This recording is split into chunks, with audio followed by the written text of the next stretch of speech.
So hello to everyone here in the room in Barcelona, but also to everyone joining us online from across Europe. I'm Shada Islam. I'm an independent commentator and analyst based in Brussels. I'm also senior policy advisor at the European Policy Center in Brussels.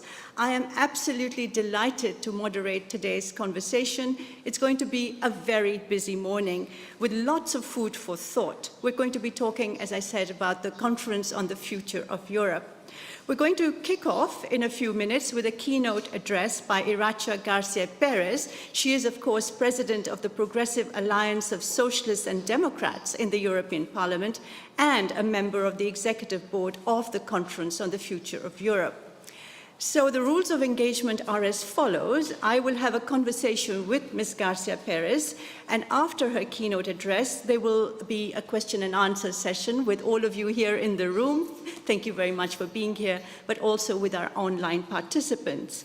We will then have a short break, and then we will meet again in this room and online for a roundtable discussion with senior policy analysts on the Conference on the Future of Europe, amid hope and skepticism, I have to say, about what this conference stands for and what it will achieve. So without further ado, it's my great pleasure and privilege to give the floor to Ms. Garcia Perez. Ms. Garcia Perez, the screen is yours.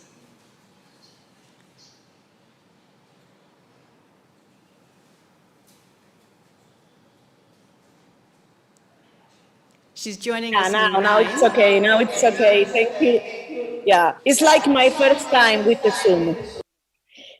Thank you, dear friend Sara, for giving me the floor. Y quiero agradecer también a la oficina del I'd like to thank the European Union's office in Barcelona for having invited me to participate in this event. I would have loved to be with you in Barcelona, but unfortunately my agenda still keeps me in the European Parliament in Brussels. And I'm sure that we will have new opportunities to meet again in the future. To start, I believe it's important that we bear in mind the elements of the Conference about the Future of Europe, an instrument that has started in order to open up the debate about the reforms that the EU needs. This conference has started at a time in which the EU is going through significant changes, some of which are global changes, like, for example, the COVID pandemic or the climate emergency, and others are internal changes. But at any rate, changes always imply a challenge, and they can also turn into opportunities. The European Union was created after the Second World War, when the European continent was absolutely destroyed by war. There was hunger, refugees, and the memory of the horrendous actions carried out by totalitarian regimes was very much present. It was a continent that was divided up by the Iron Wall. At the time, the Union wanted to find a third way between capitalism and communism. Its goal was not only peace, but also to establish democratic societies based on the respect for human rights and dignity for people. A society that actually takes care and protects its citizens with social protections and a social economy, a market social economy. And I underline here the term social, and it wanted to overcome nationalism that excludes people, excluding nationalism, as opposed to the balance of powers based on force and fair. European countries dared to propose a model of countries based on law, justice, and equality, and the Union needed to respect diversity. 70 years have elapsed, and the Union has made a lot of progress.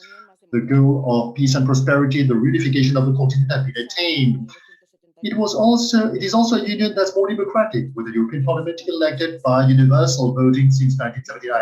But it's also true that some of these goals and these values have also been left out in the road, either because within the Union we have forgotten things like the social dimension, or else because the global circumstances force us to look for new instruments in order to update our principles and values.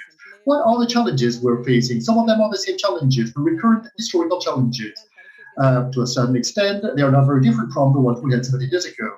Poverty is increasing, unemployment and inequalities. The convergence curve and the social cohesion have have to have been reinvented in the last few years. We also see coming up of nationalism, populism, and parties with xenophobic, homophobic, and excluding messages that do not accept the difference. For the first time, we see attacks against human rights and the dignity of people within countries that are already members of the EU.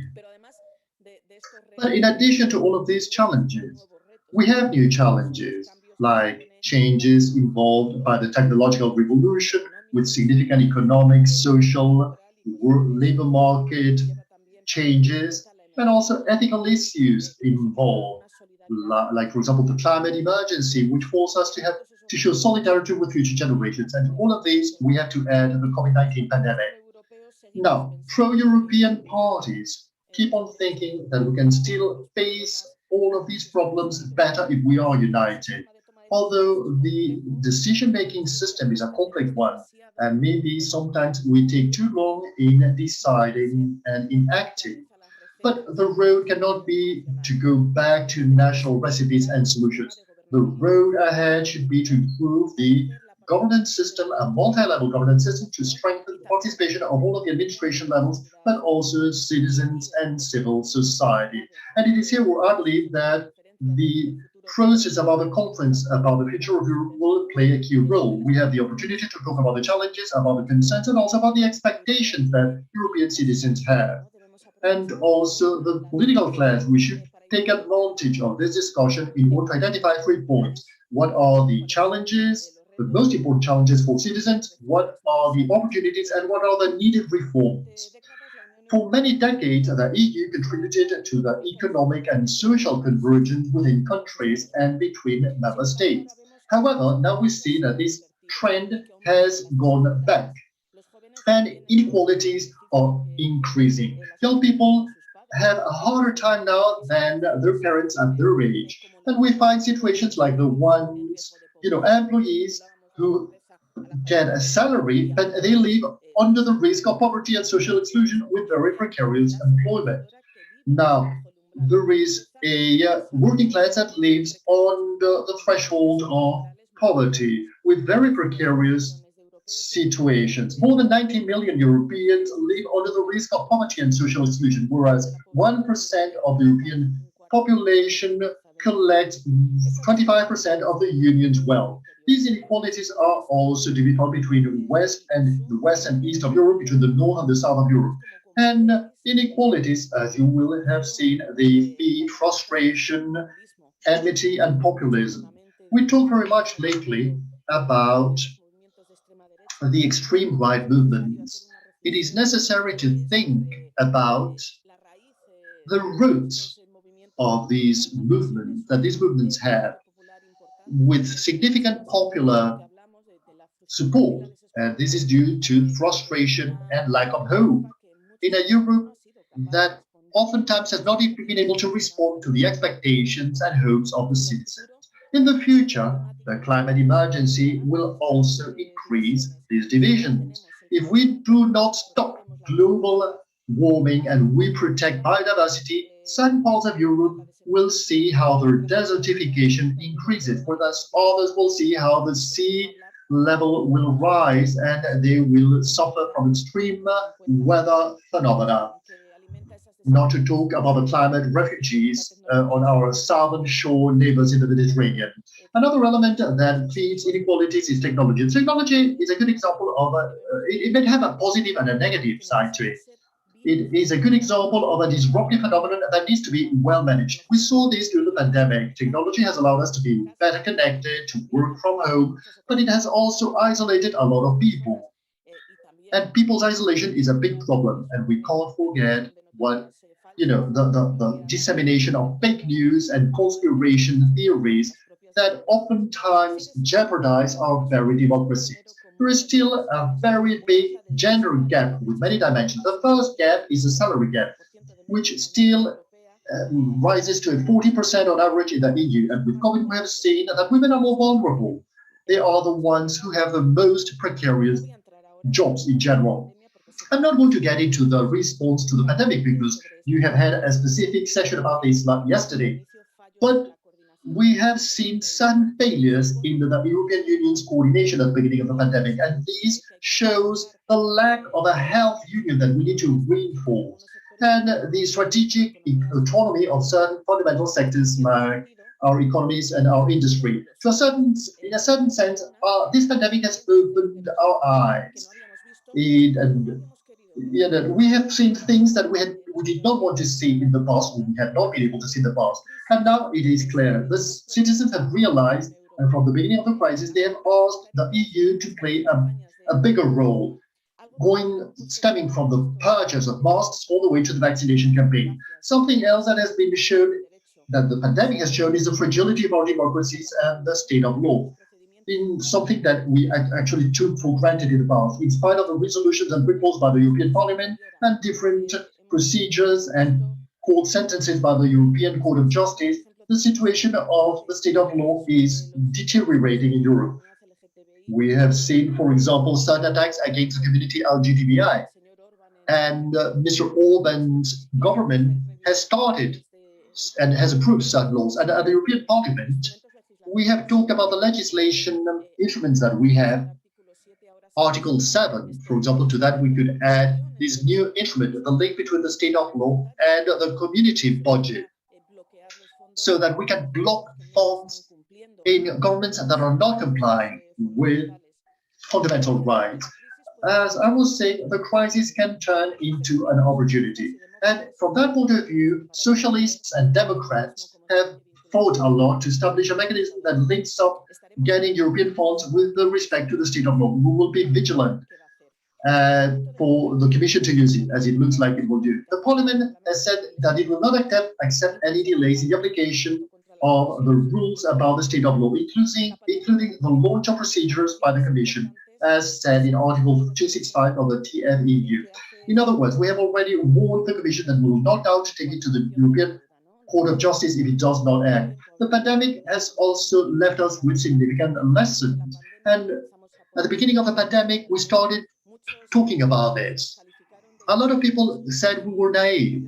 And 1.5 years later, we see how we have started a recovery plan that is being funded through this mutualized debt, which doubtlessly will change completely the paradigm of the European Union's response in past crises, supporting investment, supporting the economic transformation, the industrial transformation, bearing in mind directly the European goals. Now, this European Union's recovery fund is not just a blank check that we're giving to countries. No, it is about doing the thing that the EU considers to be crucial, like the struggle against climate change, like digitization, and also the resilience of our public system. We have been able to see how the austerity policy that was imposed in the past crisis back in 2008 has also implied the weakening of a public service system like education and health. And when we find ourselves in situations like the one we have now, the pandemic, are more needed than ever. And therefore, we need to use this recovery fund in order to strengthen the public systems for public services like health and education. The budget, the EU budget for the next 7 years, and the injection of this money in the EU budget for the next 7 years, together with the next generation EU for the recovery, imply an opportunity to change our economic and production model, and to advance in social justice. We can't have just a discussion about macroeconomic, about economic growth, if we do not bear in mind that this economic growth will have to have an effect in the improvement of the life of people, in suppressing inequalities, and therefore crucial elements like social inclusion, new social criteria for the European semester is something that should also be crucial in order to approach this conference's discussion. And that's why it's so important to listen to all of the voices about the future of Europe, to leave the Brussels bubble, what we call the Brussels bubble, and to distance ourselves from theoretical discussions, to be able to understand this at all levels: city councils, researchers, Erasmus students, feminist organizations composed by women and elderly people. We should listen to all of the people who have something to say and to whom we give the responsibility of approaching this conference about the future of Europe. We are predetermining the result of the consultation with the citizens and with different actors. I'd like to say that for my political group, for the Socialist and Democrat family, there will be some crucial issues. The social dimension, a fair transition, because nowadays the struggle against climate change is not a choice, it is a duty. We have that responsibility towards future generations, but we should also bear in mind that the transition should be fair. And the recipe for this ecological transformation should be included. Those who have the greatest needs should be included. And therefore, it is another significant element that yesterday we have insisted on once the European Commission presented the legislation package. In other words, all of the legislation proposals in order to achieve the goal of climate neutrality. And we have insisted on the social dimension. Something else is the digital transition, which should also be a fair digital transition without leaving anybody behind. We should give opportunities to all citizens, regardless of the territory in which they live. When I talk about territory, I mean countries, but I also mean trying to solve the imbalances between the rural world and the city world, the urban world, and also to guarantee, of course, the rights that exist in the real world, which should be respected as well in the virtual realm. And another crucial point is strengthening the state of law that I have already talked about.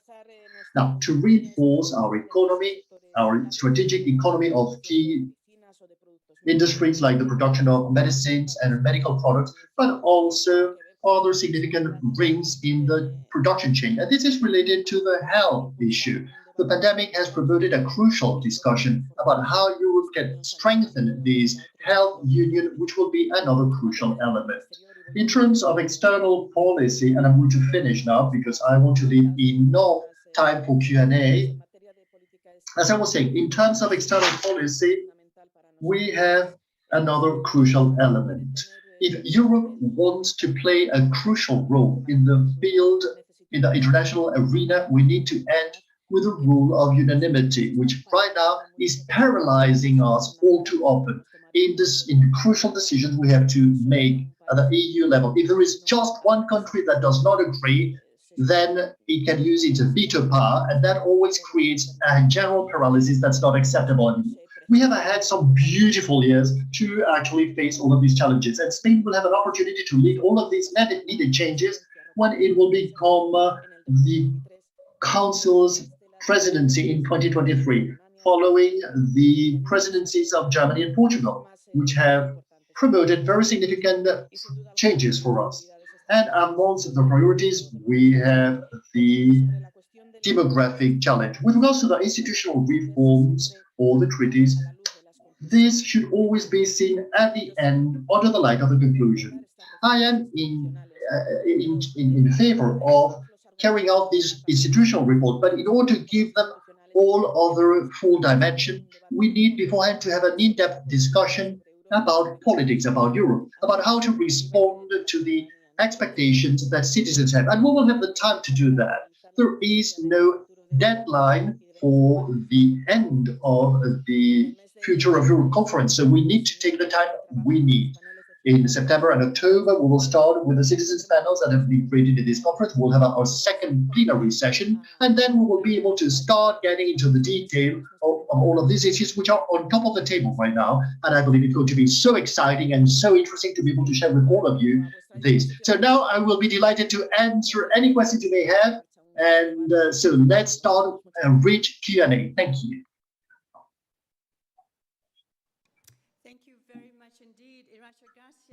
Yes, thank you so much for giving us your insights. And you've actually, I have to say, given a picture of what's happening inside Europe today. You spoke about new and old challenges. You spoke about inequalities, expectations of citizens, frustration. You talked about the rise of populism and, of course, the climate emergency, and also the demands for a digital transition, which is socially egalitarian, and, of course, the calls for a health union. As I said, I'm going to engage with you in a few question and answers for myself because I have a lot of questions for you, but then I also want to turn to our participants here and also online to please come in as well. So please put your thinking caps on and be ready for questions. What I wanted to ask you, Iracha, first of all, and you did talk about it, is values. And I think you talked about expectations of citizens and engagement with citizens. And I would say that overall across Europe, there is a great expectation that some of the challenges we face in terms of fragility of democracies, the rise of populism, not just, I have to say, in our Central and Eastern European member states, but also in many parts of Western Europe. And the fragility of democracies, of course, Iracha, you see, is very, very visible across the European Union. So will this theme, will this question really be, as I think many citizens would like, central to the conference on the future of Europe? Because the future of Europe, as many have said, depends on whether or not we are faithful and loyal to the values of our founding fathers and mothers. The floor is yours.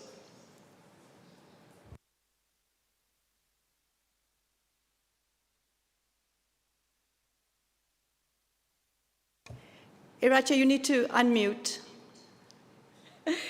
Sorry. Decía que evidentemente. I was saying that, of course, democracy is a crucial chapter in the discussion about the conference on the future of Europe. But as many of you know, the conference has been structured based on different pillars. The first pillar is the digital platform. In that digital platform, we have included different topics, different discussions. And one of them, in fact, I believe it's the first one, is the one about democracy and values. And therefore, we want that digital platform, citizens can organize discussions and events and to present their conclusions about this topic. The very plenary session of the Conference about the Future of Europe, in which there will be European MPs, national MPs, and also the regions will be represented through the Council of Regions, and there will be a significant participation of citizens through 80 men and women who will be participating in these different citizens panels. And thus, we will also have a specific space devoted to democracy and values. I fully agree with you. I fully agree with you, Shada. I think we're going through very difficult times, very worrisome times with regards to certain pathways that some countries are following with regards to the state of law. It's not countries, it's actually governments that are following that worrisome path. In the debate we had last week about the LGBTI community and Hungary, Hungary is not Mr. Orban. We have to bear in mind that the actions that the EU will carry out should be addressed against a government and not against the population at large. And that's why we have to see how these regulations, these EU regulations can be applied without that implying that citizens are affected, citizens who are already suffering from the effects of these governments who are attacking the fundamental principles of the EU. Therefore, it will be a fundamental issue, indeed.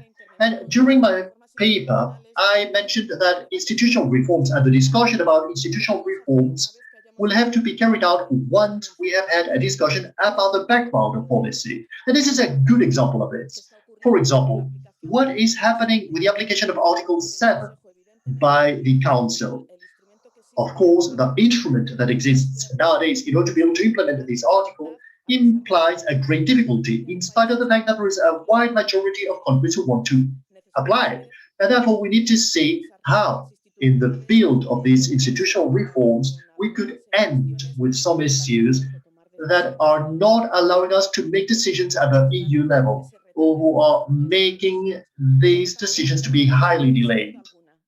Doubtlessly, this is a crucial element in the Future of Europe conference, and it's a crucial element right now in our daily discussion in European institutions and in the Parliament. I think it's crucial that we should be able to place in the public agenda and in the public debate that we will not allow to have within the EU a menu in which you just choose the dishes you want to eat. I mean, this goes beyond The EU is a political project, and we share fundamental values. So from that point of view, we will be working to include these democratic values dimension in the Future of Europe conference. Thank you, Racha. That's very reassuring. And also, as you said, and I think this is a very, very important point to make, the difference between governments that are in breach of certain values and the populations of these countries that are not and are often out in the streets clamoring for loyalty and faithfulness to the values. I have to say that since I write about these issues quite a lot, I also have to confess that I get a lot of hate mail, including hate mail that I received yesterday, basically asking me to shut up on questions that have to do with values and to mind my own business, which is our business as Europeans. This is our Europe, and this is what we need to fight for and struggle for if we believe in the values of the European Union. So thank you very much for that, Iracha. Now let me just turn to another question that's very, very high on my mind, and I think of several people, is question of representation. These citizens panels that are being set up, they're being set up in a way that's called random, so there's no really pre-selection, if you like, but I am concerned that it's not reaching out to ethnic minorities, people of color who are very much European and should be part of this. And I've raised this question often, Iracha, with colleagues of yours, and I haven't really got a convincing answer about how this will be ensured so that all Europeans, regardless of the religion and color and ethnicity, are actually part of this engagement with the European Union. Sí, evidentemente. Right. Of course, it is a discussion that we have had at the executive committee from the very onset, at the beginning of the conference, i.e., how to guarantee that these citizens' panels truly represent European society. And we have insisted on the fact that in spite of the fact that we have looked for a formula in order to make a random selection, there must be some instruments in order to guarantee this diversity you mentioned. We have included some issues to bear in mind. First and foremost, in order to talk about the future of Europe, we need to listen to the voice of those who will be the main characters today and in future generations, i.e. young people. So we have said that a third of each one of these citizens panels, there will be 4 citizens panels composed by 200 people in each panel. And therefore, a third of each panel must be composed by young people aged between 16 and 25. And then we have also asked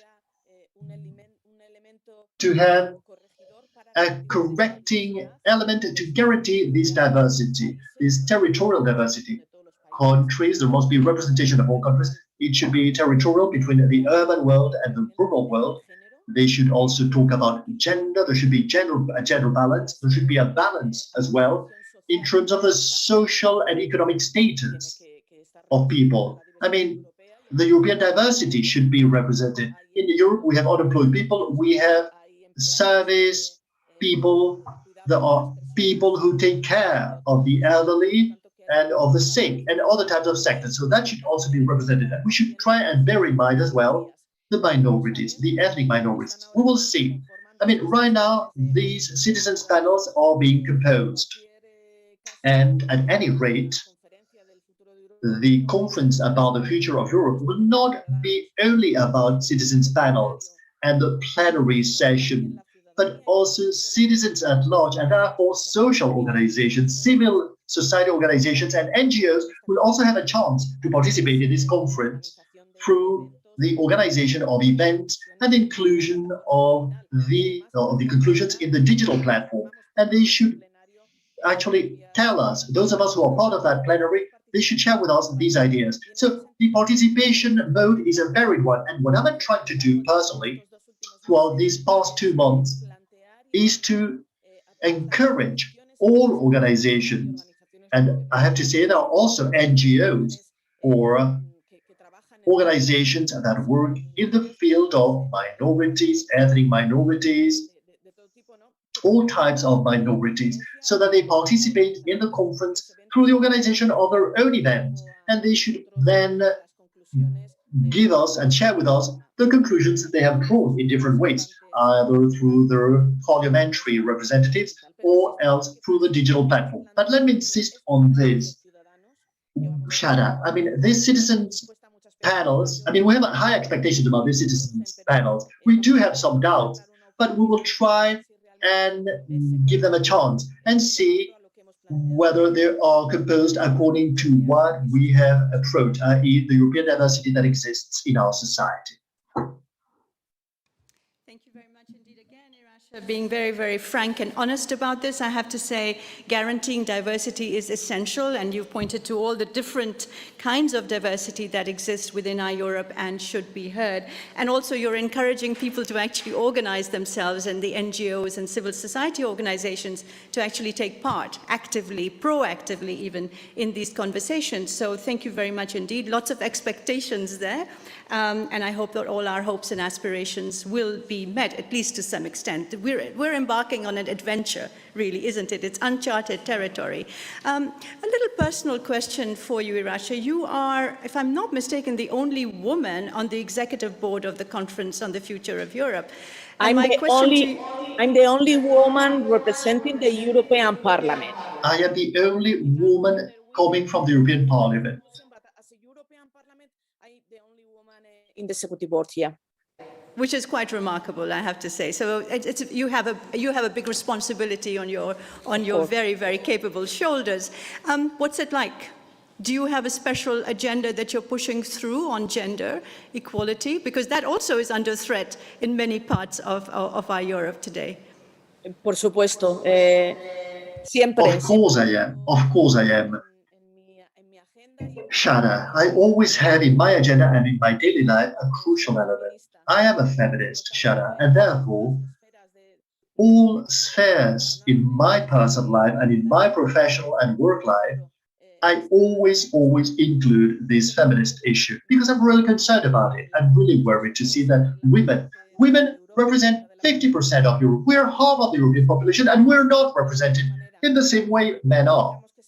I'm worried that we have to keep on breaking up glass ceilings in spite of all of the work that the women who have preceded me started through their feminist struggle. The feminist struggle is more necessary than ever because we have an extreme right wing in Europe that tries to attack the fundamental values and principles, i.e. the equality between men and women, because there is still injustice, because we still suffer from that salary gap I mentioned beforehand, because women are still victims of male chauvinistic violence that actually kill women just because they are women, because we have difficulties in combining our work and family lives, because oftentimes women's voices have been silent. Women's voices have been crucial for the building up of our society. That's why I'm a feminist, and that's why I'm so concerned that we still need to make claims and defend the role played by women. And that's why I also believe that in the Future of Europe conference, I mean, the future of Europe will be a feminist one or it will not be, because we need, I mean, if we do not count on half of the European population, we will be wasting a crucial talent. So I do have an enormous responsibility on my shoulders, as you have said. I feel very much responsible as a woman, and I feel very much responsible as a socialist to be able to meet the expectations that are being generated in this conference. But we also, I hope that this conference will be useful and helpful to approach crucial issues. And the gender issue, to me, is one of those crucial issues. Thank you very much indeed. So equality, or the union of equality, is not a selective menu. You can't pick and choose. Either you're for it and then it's in its entirety, isn't it, in all dimensions, including, of course, gender, where you, as you said, the feminist struggle is by no means over and glass ceilings are everywhere. So thank you very much for that. I'd like to turn now to the questions from, we have a very young audience here in CDOB in Barcelona, but also online. Just before we turn to you, my final question question actually to you, Iracha, would be on institutional change, because there's a little bit of, let's say, confusion about how much institutional change is really on the agenda on the Conference of the Future of Europe. And you spoke about unanimity as being kind of an obstacle as Europe struggles for a voice on the global stage, which, as you know, is dominated by the big powers, whether it's the United States or China. So we're struggling, really, aren't we, on the geopolitical stage? And unanimity, you're absolutely right, is a kind of an obstacle in achieving a stronger voice on the global stage. But there's also your question about creating a health union, especially after the pandemic, which has shown us to what extent national policies can't really work. We do need a European vision for a health union. So just those two questions for you now. And then please, my plea to everyone here, keep your questions short, but please do come in. This is supposed to be very proactive. So, Iracha, first, the floor is yours. Sí, las reformas institucionales son fundamentales, pero Institutional reforms are crucial.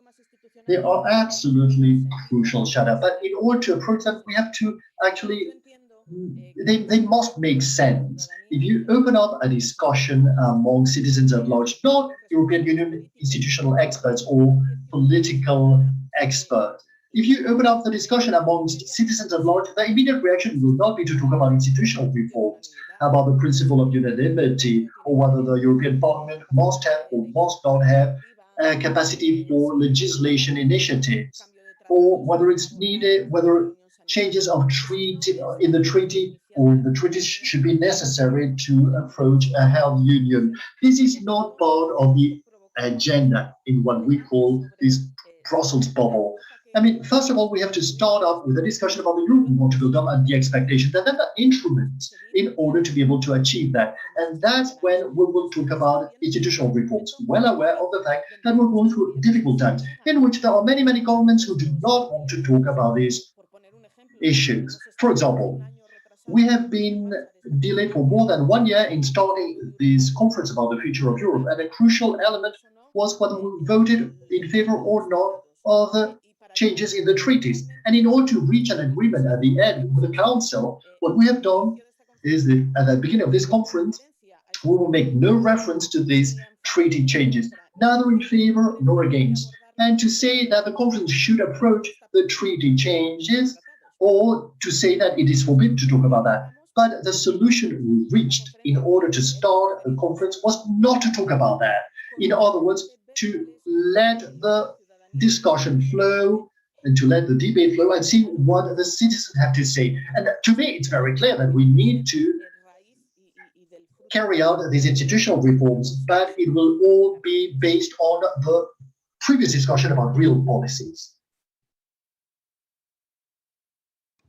Right, thank you very much, Iracha. So still not clear on treaty change, whether this will happen or not. But as you said, it's a moving feast. The conference is a moving feast. Different, let's see what happens when we reconvene in September and when the panel of citizens panels actually start. I guess that will be when we hear from the citizens what they really want.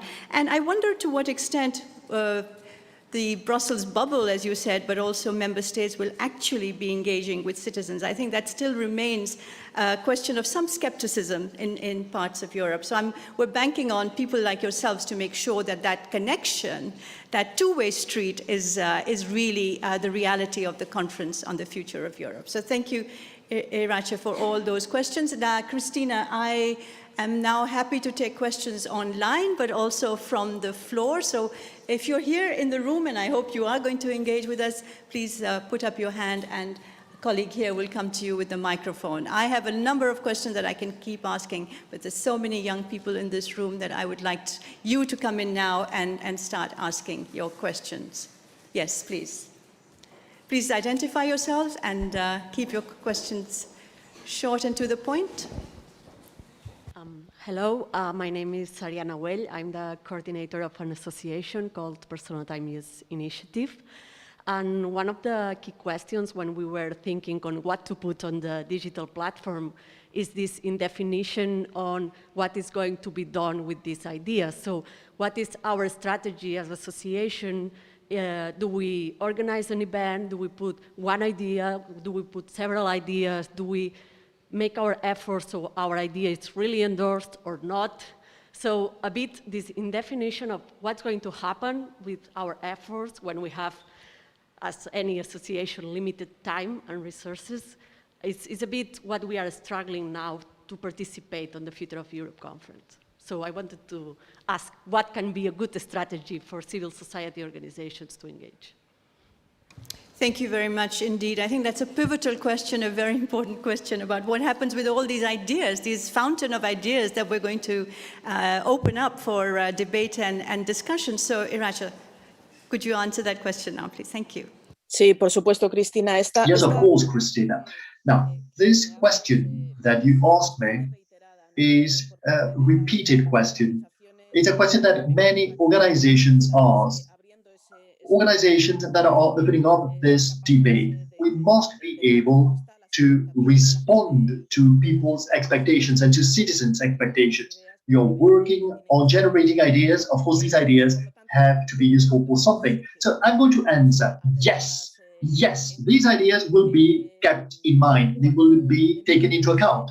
When we start working on the different working groups that have already been created, there will be one working group for each one of the chapters in that digital platform.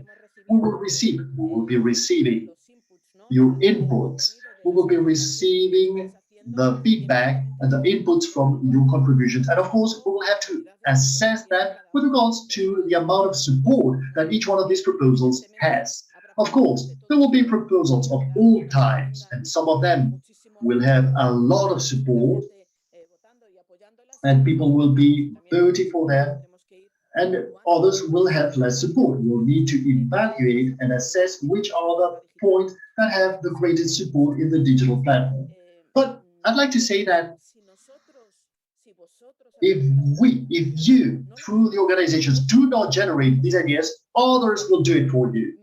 And I'm really worried about that, because at the end of the day, given that the expectations are not clear about what sort of usage will be given to the results of this digital platform, people may end up deciding not to participate, and then only a few will participate, and that's very worrisome. Let me just give you an example. In terms of migration policy, I imagine that in Europe, there will be different positionings. There will be different ideas about that. There will be organizations working in one field or another. To me, it's very clear what the migration policy that I advocate for, that I defend as a political group. But to me, it's also clear that there are movements and organizations in Europe who are in a totally opposite positioning compared to mine. If we allow them to be the only ones participating in the digital platform with the excuse that we do not know whether it's going to be helpful or not, well, we will be making the voice of just a few be heard.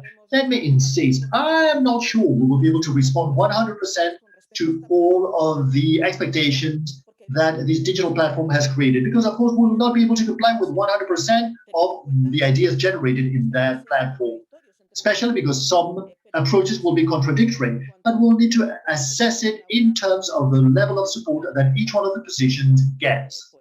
So I would like to ask you, I would like to encourage you to be motivated for that participation, because that participation is crucial. And I believe that we should also make an effort, we European institutions, and have insisted on this in the Executive Committee, to inform. Because I am a bit concerned about the fact that there are many people and many organizations that still do not know about this initiative. And maybe we should also make an additional effort to communicate it. Thank you, Rasha. Also, for once again being quite frank about it, and I totally agree with Christina here in the room that, you know, the communication about how you participate and how you actually join the platform and how you need to go through the procedures is still not very clear. So a lot of homework to be done, not just by yourself, but by the institutions more generally, to communicate and inform those who do want to participate. And as you said, I think there's also a danger, isn't it, that on questions like migration and refugees, there could be quite a lot of populists grabbing the stage and getting their voice heard. So we need to make sure that the progressives also have their voice heard and are strong enough on these platforms. So thank you indeed for that. I'm happy to take a question now. In any case, I want to insist that the only condition that we put to participate in this digital platform is the respect with the European values. For us, it's so important because we know that some people, some organizations want to introduce issues who are confronting our rule of law, and we cannot accept this. The only condition to participate in this platform is the respect of the European values. Thank you very much, Iracha. That's a very important point to make. Thank you very much indeed. We have questions coming in from our online participants, and my colleague Cristina will read them out to you. Gemma García pregunta, ¿no Gemma Garcia asks, the conference doesn't have a deadline. Isn't that a danger that it never ends? Of course, some people have said this from the very onset, and that's why when we negotiated the declaration, the common declaration between institutions in order to start the conference, we actually negotiated something that was quite complicated because we needed to say that it had to end absolutely by the spring of 2022. And what others said is that, okay, we had already started with 1 year of delay. I'd like to remind you that the Future of Europe conference should have started on the 9th of May 2020. Therefore, we have started 1 year late. And if we just limit it to one single year, it's going to be overly short. So from that point of view, what we did in our conclusions is not to talk about the deadline, not to talk about when this conference will end. It is true that we say that the conclusions need to be presented by the spring of 2022. But nobody says that these conclusions need to be the end of the conference. Maybe part of the conclusions we will have drawn by then is that we have to keep on insisting, or we have to keep on strengthening some of the discussions. That's why I am one of the people who believes that we should not set a final date for the conference, and it will all depend on how the discussions develop to make a decision about the deadline. And other people have said, and I believe they're right, that participation instruments like this platform, this digital platform, could be permanent instruments in time. They should not necessarily be related only to the Future of Europe conference, but they could be a continuous participation element for citizens. So I believe that these are issues to bear in mind and that I've made a note of in order to be able to include them in our conclusions and to see how the Future of Europe conference will help us to favor the daily communication channel, a continuous and permanent communication channel between civil society with our institutions.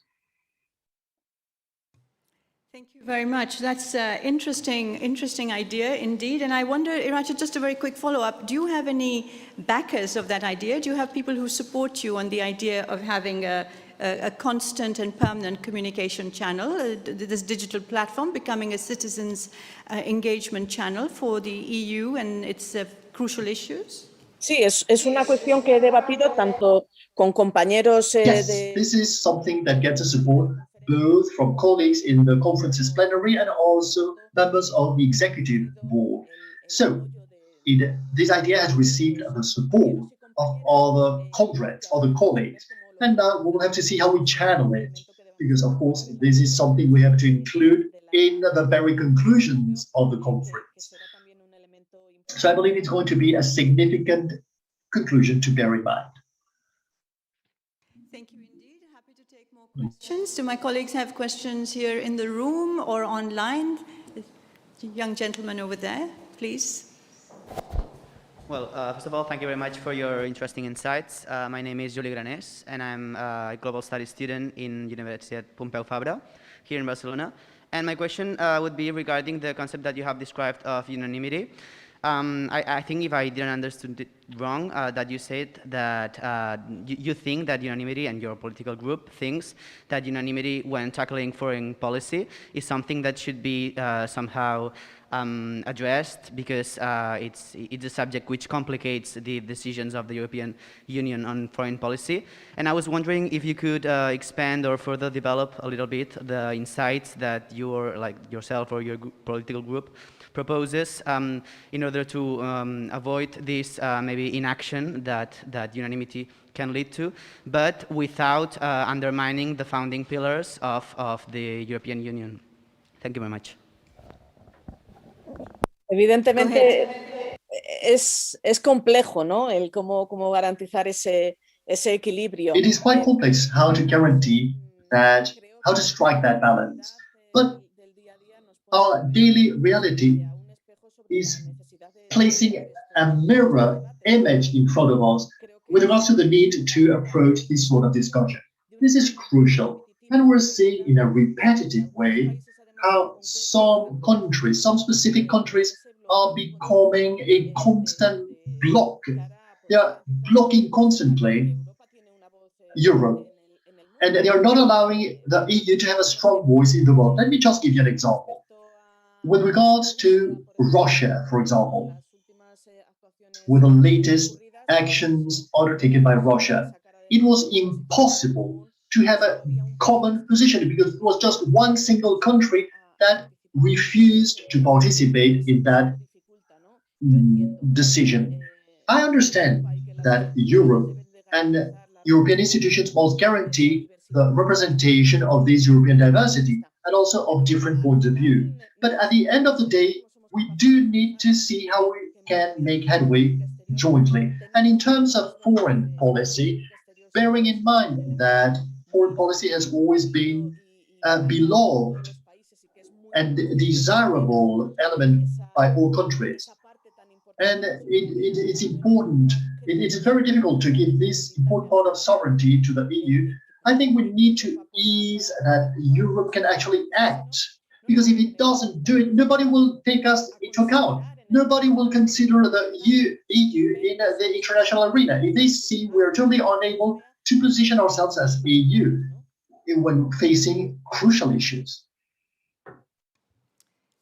Thank you very much, Iracha. One could argue that most of the blockages that happen have to do with some very crucial security and foreign policy issues, and I wonder to what extent member states will be willing to give that up when it comes to Russia or China.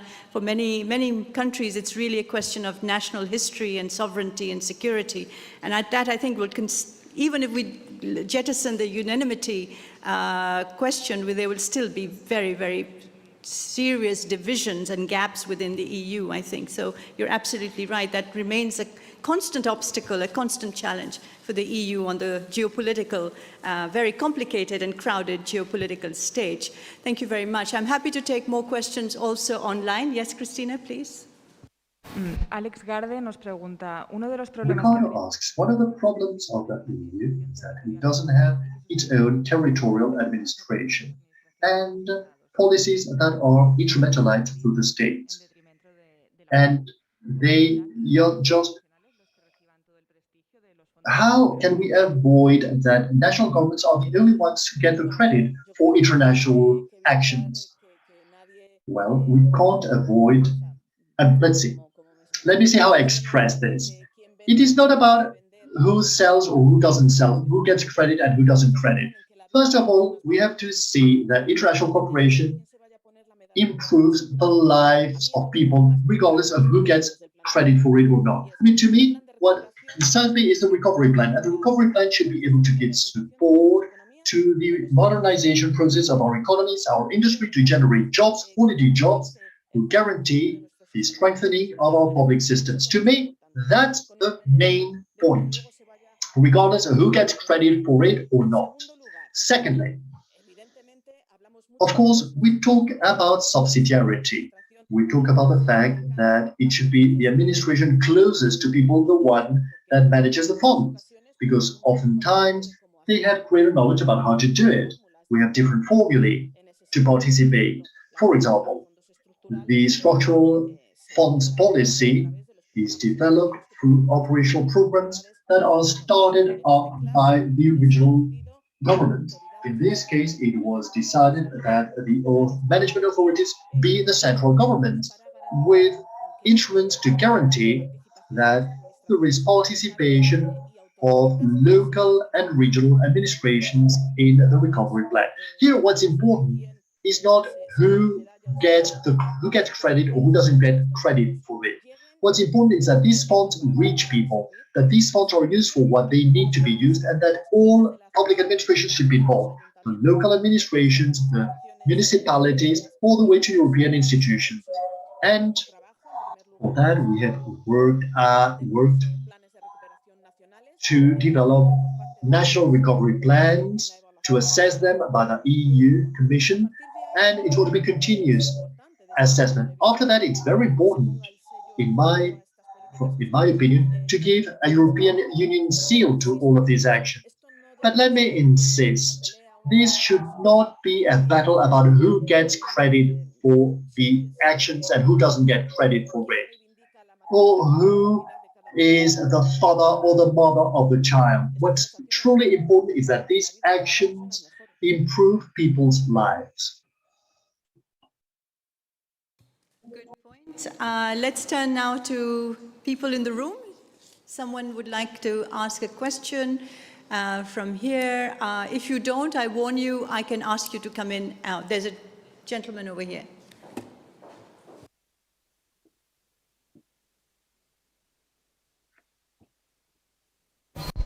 Gracias. Well, thank you. I study economics, philosophy at the Pompeu Fabra. And with regards to these issues and the conference about the future of Europe, what is the degree of permeability of European institutions and of people who work at the EU level in participating in organizations, in citizens' organizations?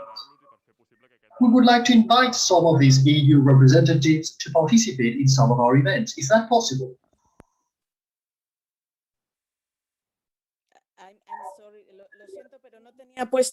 Sorry. I was following all of this in English, and I haven't heard you.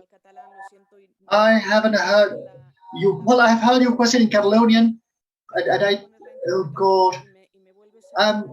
Please, I'm going to look for the interpretation, and could you repeat it again, please? Because I haven't understood you because you spoke Catalonian, and I only speak Spanish. Sorry about that. Let me see if I can find the translation here. I can repeat it in Spanish. I could repeat it in Spanish. Oh, please go ahead. Repeat it in Spanish. Sorry, I do not understand Catalonian. I really apologize for that. No problem. I'll repeat it in Spanish. With regards, I'm the coordinator of a students' think tank, which stems from an alliance of universities for this European initiative. And I was wondering to which extent we could ask European institutions or the representatives of European institutions participate in our think tank, and to which extent this could allow the dialogues to be carried out at the level of civil society, including young people, universities, so that it all reaches to small-sized groups. Thank you. I have insisted very much on the fact that what marks the difference for this conference is that this conference is based on the fact that it should be a bottom-up discussion and not a top-down discussion. And this implies that we should all be able to understand that we need to widen all communication channels. I believe that you, as a civil society organization, as a think tank, as a university, you do have a responsibility to demand from us to reach us. And especially those of us who have executive responsibilities and political responsibilities. I mean, to do what we're doing right now. I mean, we should listen to each other. And to me, it's very clear. The success of this conference will be based on the fact that we are able to intertwine different discussions, the political and institutional discussion with the citizens' discussion, which is also political discussion, by the way.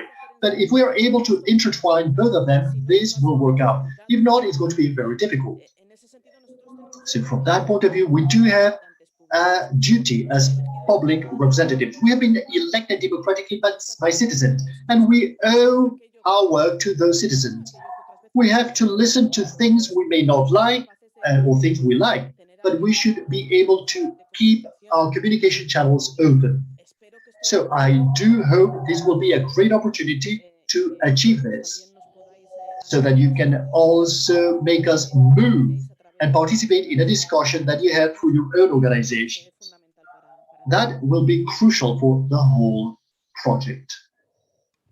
You're absolutely right, Horacio, but there seems to be, and you can sense from all the questions coming in from civil society organizations, I think they need some steer and direction, more clear-cut procedures and information about how they can actually become part of this very important conversation. I think this is a message coming to you very strongly from our participants, whether online or here in the room, that they really need, they're active, they want to be part of this conversation, but they need guidance on how to actually become involved.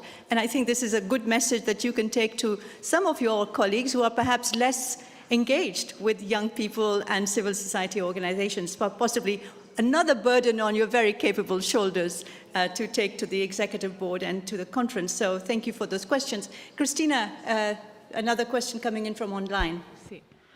Josep Luis nos pregunta cómo se hacen compatibles los How sistemas. can you make member state health systems compatible? Some of them are very strong, and others are based on public services, and others are based on private services. Well, I've referred to this health union in different times. We start seeing it in the field, in the European field. Raíz de una pandemia que ha hecho And we start movilizar seeing it because of the pandemic. The pandemic has made us move and made us realize that either we are well coordinated or we will be totally unable to cover the whole population. From that point of view, as you know, in Europe right now, there is no competency from a health point of view. The EU has no health competencies. Each country has its own health system that's defined without the need to have a homogenization or standardization practice. When we talk about health, we say, okay, let's discuss about it. And as Josep says, okay, do we need to standardize all European health systems? And do we need to define whether all member states have to have the same health system? Well, this discussion, is not supported by the majority of governments to defend that right now we need to homogenize and standardize all health systems. But at least we can make headway in the coordination and some elements that must be shared in common throughout the European Union. We have started with a little step with this vaccination European strategy, this European vaccination strategy. Keeping each member state's health system, we have had a well-coordinated campaign to make sure that the vaccines reached all countries at an affordable price, under the same conditions for all member states, in the sense that this vaccine has to be for free and for all citizens without any differences. This has been achieved. Our European Union, with some basic principles shared in common, whilst respecting the characteristics of each public health system in each member state. We will have to see what are the ideas of citizens or of the European health sector, health industry.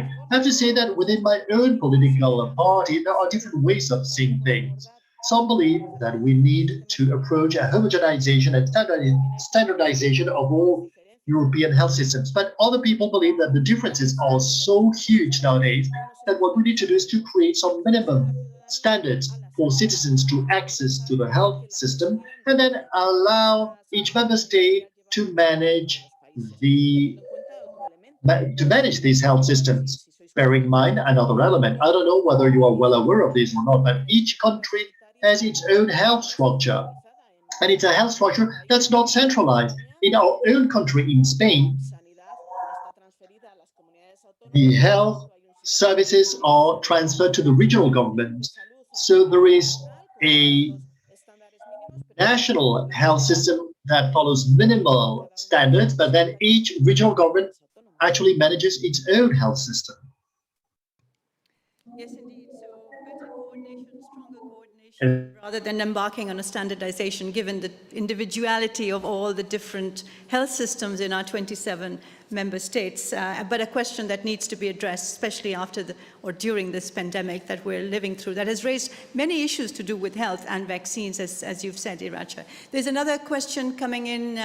Anyone here from the conference room? And then one question online as well. Let's go to the gentleman. Okay, so two questions. Let's take the two questions here very quickly. The gentleman and the young lady, and then we'll go online as well. Hi, mi nombre es Luis Rodríguez y presento el programa de Radio Israel Conexión. Lucas, and I am part of the Radio Connection Europe. Going back to the Future of Europe conference, what the accountability with regards to what the results are or what the conclusions are? What control mechanisms do you have about the accountability for the whole thing? You, Before you unmute, you're muted, but let's take the second question. No worries. Let's take the second question as well. From the young lady. Yeah. Hola, me llamo Eugenia, soy my estudiante. name is Eugenia. I'm a student. I am a voluntary in the Youth Council in Spain. And I'd like to greet you, dear colleague. My question is about young people. We have been the worst hit by the pandemic. There's a lot of job precariousness. To rent a flat is impossible in Spain and in Catalonia. But this is a reality we have in Spain and in Catalonia. But it's not the case in other countries like Germany or Sweden. In northern countries, young people can access a dignified flat before the age of 30. So, when you talk about the representation of the diversity of Europe in the conference, I wanted to know if the results will be individual for each society, or, when you tackle, will we be tackling individual problems faced by each country, or will it be a general conclusion for the whole of Europe? Thank you, Eugenia. Greetings from Brussels. You are totally right. The situation of European young people with regards to the pandemic, and also without the pandemic, it's a reality that existed beforehand, is a very different one. Spain is one of the countries with the largest rate of youth unemployment, and this implies approaching large reforms that we need to carry out in our own country. And the very recovery plan bears all of this in mind. The reform of our vocational training model, our education and training models need to be reformed in order to break up with this difficult situation faced by young unemployed people, but also with regards to accessing a dwelling unit. Each country faces a different reality. In some cases, it's circumstantial, but that's why Europe should be able to respond with global policies that need to be adaptable to the reality of each space. There are no magical recipes. There are no one-size-fits-all solution. That's impossible. So what we do in Europe, and what this Future of Europe conference should do, is how can we strengthen the EU so that it is able to respond to global challenges shared by all, but in a way that in each member state, in each space, you respond with the peculiarities faced by that space. So from that point of view, the role played of what I mentioned beforehand, the role of the local administrations is crucial. The role played by regional governments also is crucial. They need to reinforce their voice. And that's another very important element of the conference. The Committee of Regions is also working and participating, and we also think about how to include the local dimension. And I believe that this could be another very attractive discussion point, i.e., how do we present formulae that cover global problems whilst making possible that each one adapts its own policies to each one of the realities. You're totally right, Eugenia. Accessing a dwelling unit is a reality that's totally different in Spain if you compare it to Sweden or Romania. and therefore we need to make possible we need to be able to adapt the conclusions to each one of those realities. And then I can't recall your name, our radio colleague. You talked about what we will do with the conclusions. What is the accountability mechanism we have? I have the same worries as you do. I mean, I hope we will be able to meet the expectations we're generating. To start, how have we structured the work? Let me try and explain it to you. Citizens panels work on their conclusions. These conclusions go to the conference's plenary session, which also include the digital platform conclusions. In the plenary session, we divide ourselves into working groups. There will be conclusions about each one of the topics. The topics will be very varied. And then, of course, we try to see what are the proposals, what's the level of support that each proposal gets, and then they draw their own conclusions once they have received all of the inputs.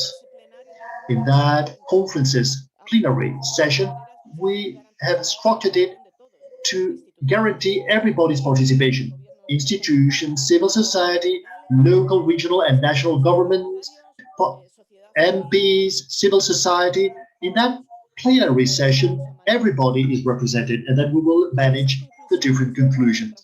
Now, these conclusions then are taken to the executive body that needs to approve them. And of course, there will be conclusions approved by the executive board, in which different issues will be dealt with. Some of them will be the responsibility of the council. Others will be the responsibility of the national government. I mean, we will try and channel the tasks that each one will need to undertake. That's how it works. That's how the conference works. Now, at any rate, given that this is a living discussion, maybe we will find ourselves in a few months' time. We will meet again and see how things are evolving, because let me insist on this. This is a new instrument that we have just started up, and we have to see how it actually works. And many of the doubts you have are absolutely shared by myself. I mean, I wish I could know more about how all of this will work out. And we're still expecting to see how the citizens panels start working, so that they let us have their conclusions through the digital platform. At any rate, we will try and do it in the best possible manner. End of what's been a fascinating conversation, and thank you all for your questions. Above all, Iracha, thank you for your, I have to say, very honest, frank, and coming from the heart responses to the questions. You've really infused us with your joie de vivre about the conference, even though, as you said, and I think many will share, that you have some doubts. But as you said yourself, it's a moving feast. It's a complicated exercise, but it is a new adventure, and the goal is very worth fighting for, which is a renewal of our democracy and a renewal of really serious universal values and European values. So once again, on the behalf of all the organizers and from myself as the moderator of this session, thank you very much indeed for engaging with us. The conversation continues, and I hope that we will have the opportunity to quiz you again as this feast evolves and as this process takes shape in the autumn. I think the questions will become even more frequent, and even more complicated will be the answers. So once again, from our part here at CEDOB in Barcelona, I'm not in Brussels anymore, I'm in Barcelona, but thank you very much for engaging with us, and hope to see you again very soon.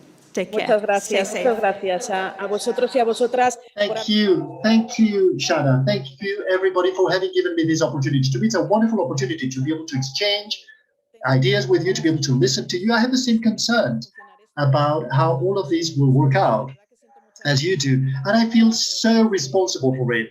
The load is heavy on my shoulders. I hope the expectations will be met. I am available, and I will be delighted to listen to you through this type of initiatives or other types of meetings and events. And I truly hope from the bottom of my heart that all of us will turn this Future of Europe conference into a very important stepping stone for the Europe we need to build up all together. Thank you very much indeed.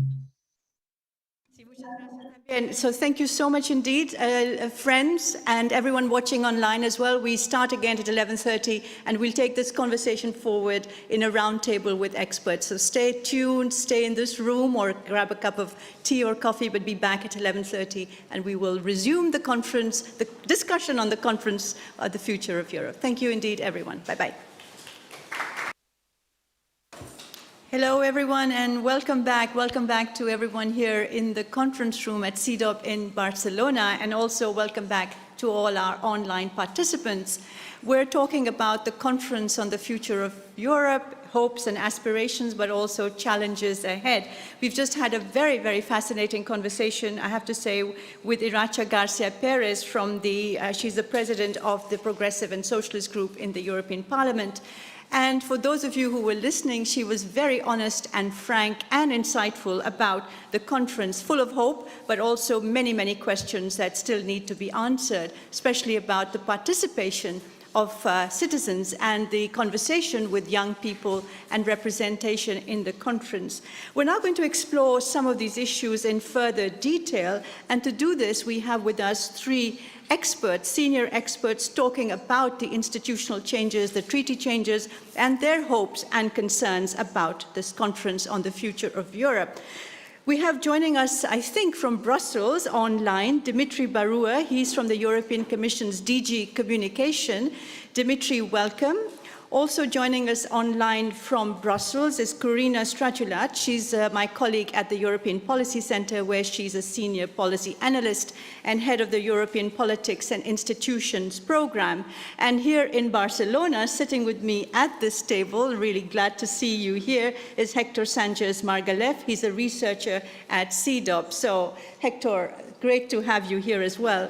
So once again, the rules of engagement are very, very simple. I'm going to ask a couple of questions to our panelists, the three of them, giving them a chance to give us their views and to discuss with you the questions that have been raised. And by the way, for those of you who asked questions online and I did not have the time to give you the floor, this is your opportunity to actually engage with us once again. Time is of the essence, as you know.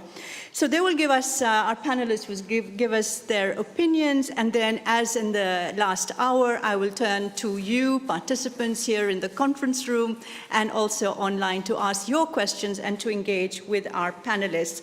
So I'm going to start off with you, Dimitri. Are you online? Hi there. Hi.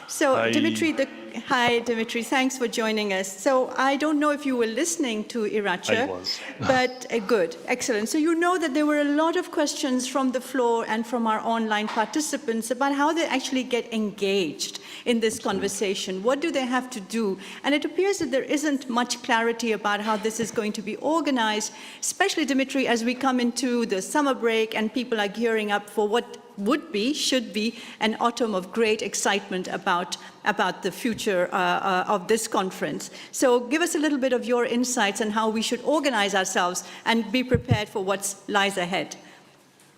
Thanks. Thanks for inviting me first. Thanks to CDOB and thanks, Shada, for moderating this. Look, I mean, what I would say is the opportunities are gradually picking up, and this is a conference, not to forget, it has been launched on the 9th of May and has been gradually picking up. For now, we have had, for instance, 1 million visits to the website, which is quite encouraging on this multilingual platform, which is really a first for the European Union, actually, to have something which is searchable, which is readable in all languages, independently of what the original contribution is written in. So it's as if Twitter all of a sudden had become multilingual. So I mean, a large number of people have already found this, and what we've been doing also in the recent weeks is promoting this the digital platform as an entry point. I have to add, I mean, this has been said before, but the conference is really a whole. Maybe not. C'est un tout. It's a totality of things. It should not be seen as kind of different elements. So you should not envisage the platform without thinking about the citizens panels, without thinking of the plenaries, because all these things are linked. And one also important thing that element that also Irache has insisted upon is that the decentralized events are key. I mean, this is not the Macron-inspired consultations of a few years ago. This is not a Brussels bubble conversation. This is something that belongs to citizens. This is a chance for citizens to say something about what they expect from the EU, what they expect for the future. And it's really what we've insisted upon from the beginning. The future is yours to write. This is how you get to us. So we are creating opportunities for this. For instance, through advertising campaigns that there has been in the past weeks, in collaboration with the European Parliament, who it's basically people see an advert with either on Twitter or on Facebook, or they see it in the papers. They have this QR code which brings them to the platform. We have also, this is also learning by doing. I would have loved to be able to promote everything right from the beginning, having a clear picture of what's going to happen with the panels, what's going to happen with the plenaries, who is going to be in these events. The thing is that we have gradually built this up since the month of May, since March, when the joint declaration was signed. So we've been putting the pieces together gradually and trying to and communicate at the same time. And obviously we started the platform. Now we're going to focus a lot from the autumn on the citizens panels, because that is visibly where people are going to be, the input of citizens is going to be materialized in those panels. But all of this should also be seen in the context of all the different interlinking elements of the platform. So, as I said, it's the citizens platform. It's which, by the way, was developed using technology which was developed in Barcelona. It's called Decidim. It was used actually at the level of the municipality of Barcelona. The decentralized events, the platform, the panels, and the plenaries, all of the things work together. And whatever is coming out of the platform will be discussed in the plenaries. That is the thing that we have to explain to people. And there's only so much you can explain when you're putting out a QR code in a newspaper, and it brings people. It has brought 1 million people to the platform, but there has to be at the same time a pedagogical effort, and this is really, I'll stop on this one. There has to be pedagogy from all the persons involved, not only from the European Commission or European Parliament headquarters. It has to be owned by the MEPs who are going to participate. It has to be owned by the government, they're part of it. And I would say up to a point, I mean, I don't want to criticize anybody, but I think for now they have been slightly absent. And then obviously we have to reach out to civil society, and this is what we're doing today. This is what we're doing with the representation in Barcelona, our office. Reaching out to people and explaining, please participate. This is a leap of faith. I know some of you are skeptical, think that this is not going to develop into something really specific. But I mean, if people do not participate, if civil society do not do this leap of faith, then there will be nothing. Then we can be sure of that.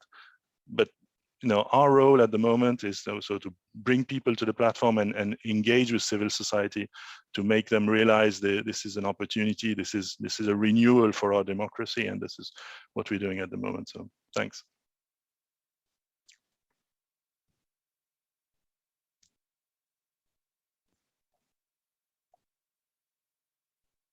elements that have to be put together in what you've said, looking at it in its holistic version rather than in the specific segments of what this conversation is going to be about. And I think CDOB and European Policy Center, through conferences like this, engaging with young people in our room and online as well, is actually doing exactly what you've said, trying to explain it. And we need more explanation going into the autumn, because that's when the real nitty-gritty, the nuts and bolts of these panels, citizens panels, will be set up. So I have a number of questions for you, but I'm going to leave them for a bit later. Turn now to Corina. Corina, hi there. Question for you, because you have written extensively about this conference on the future of Europe, and if I'm not mistaken, you've sort of blended very nicely in your policy papers hopes and expectations, but also some misgivings, and I think you've talked about 6 gaps that need to be filled as we go forward in actually making it come in real, making all these aspirations into concrete results. So I was wondering, from your point of view, having heard Iracha, looking at what's happened so far since the 9th of May inauguration, what are your expectations and what are your concerns going forward? Screen's yours. Well, thank you very much, Shada. Indeed, we have spent quite a bit of time looking at this issue, but also at the issue of the conference, that is, but also at many other interesting endeavors that have taken place over the past years in this regard, because we should remember that this is not the first time that EU institutions, more especially the European Commission, but also individual member states, are trying to better engage with European citizens, to get them to better connect with them, and sort of raise their awareness better about how the EU works and what it does. Over the past years, we've seen many initiatives going from, the Commission's Plan D through the Europe for Citizens program, the Debate Europe, European Citizens Initiative, Citizens Dialogues, the White Paper on the Future of Europe, the European Citizens Consultations, and so on. So many attempts have been made for the past 2 decades at least to bring the citizens in and narrow the gap that is so well known between politicians and citizens. And so this conference has to be seen in a way as one more stepping stone or an experiment in an otherwise ongoing search for a better quality democracy at the EU level. So I think this is an important point to make in order to, in a sense, manage expectations, that it's not that this conference is going to necessarily be the solution to all of our problems, or it's the ultimate thing that we are trying, on which, we bet all our money, but it's yet another attempt that we are making to move forward in our intention to renew democracy. Now, this is one point that it's important. The other point that it's important is that this conference is a compromise. Because from the moment that we had the idea, and we can discuss about where this idea came from, but from the moment that we had the idea to actually getting to start, well, I mean, the process has been absolutely torturous. Of course, the pandemic was one of the reasons why the initial launch of the conference in May 2020 had to be postponed. But then the squabbles among the 3 institutions, for example, over the leadership question, the possibility of treaty change, or the post-conference follow-up, delayed its start by a whole year. So the ensuing joint declaration and then the various documents of the executive board that we now have, and which seek to clarify the details of the implementation of the conference, are a reflection of these difficult negotiations and are deliberately imprecise so as to enable compromise among the institutions' quite diverging positions on the aims and desired outcomes of this initiative. Just to give you an example, we have the parliament here is arguably the most welcoming of this process, and seems quite ready to let it go as far as citizens, especially young people, because for the parliament, the young segment of the population is very important in this conference. So as far as they want to take it, which could include treaty change, the parliament is also keen on institutional discussions like the Spitzenkandidaten or the transnational lists. The Commission, on the other hand, seems to have assumed more of a managerial role, especially when it comes to facilitating citizens' participation, while the Council appears to be the most reticent, even if, to be sure, the viewpoints vary greatly among the individual member states. The European Policy Institute network has actually mapped member states' position on the conference. Their research shows that the majority view of the Council is basically to try to avoid any destabilizing reform proposals, but member states can in fact be divided into 3 different groups. So on the one hand, you have countries like France, like Austria, like Italy, and to some extent Greece, who would like the conference to pave the way for for further European integration. Then you have a bigger group of countries, about 12 of them, including mostly Nordic, Central and East European countries, which prefer a more policy-focused conference to support the EU in implementing the current policy agenda rather than dealing with institutional issues. And finally, you have a third group that partially overlaps with the previous one, which includes the Czech Republic and Latvia, which look at this conference as an exercise in citizens' participation, so involving citizens and helping to raise their awareness about the EU. And so if you put together the fact that, so as a result of the fact that the conference is an experiment, but also the result of a compromise, it's little surprise that we end up with a very complex setup in terms of leadership, in terms of process, in terms of the actors involved at various levels with various interests, various goals. So, of course, we are running a big risk because many things could go wrong as a result of this complexity. But I still think, and I'm going to conclude with this, it's still a risk worth taking, because we are at a point in time where we don't have ready-made solutions to the problems and the challenges that we face. So we have to be creative. We have to experiment. We have to dare, even if this conference won't fix everything or much really, and even if we will end up getting some aspects of it completely wrong, and it's very possible that we will, it is still important because we would have started to test new approaches and to look at our old models and at our old practices from new perspectives. And I think this, in the end, counts for something and counts as progress. So I'd rather focus on this conference as a courageous initiative and as an experiment and as something worthwhile doing, rather than getting already in a pessimistic mood about all the things that could go wrong. Thank you, Corina. So upbeat in the end, though recognizing that there are extreme challenges, if I may say so, lying ahead, but also, Corina, warning us in a sense that this is not the first initiative, and that's absolutely right. We've had several other initiatives in the past with, let's say, mitigated sort of mixed results, really, isn't it? But also that the conference is a compromise and that there are these 3 groups of categories of countries, if you like, in terms of what they actually want from the conference. So we'll come back to some of the issues you've raised, but let me now turn to Hector here as well. In a sense, Hector, you've brought out, CDOP has brought out a very interesting paper as well.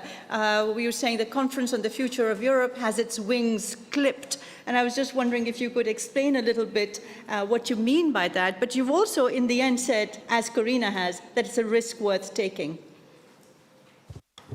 És veritat. De fet, It's true. And actually, the main problem with the conference is that it has all the possible elements to end up disappointing everyone.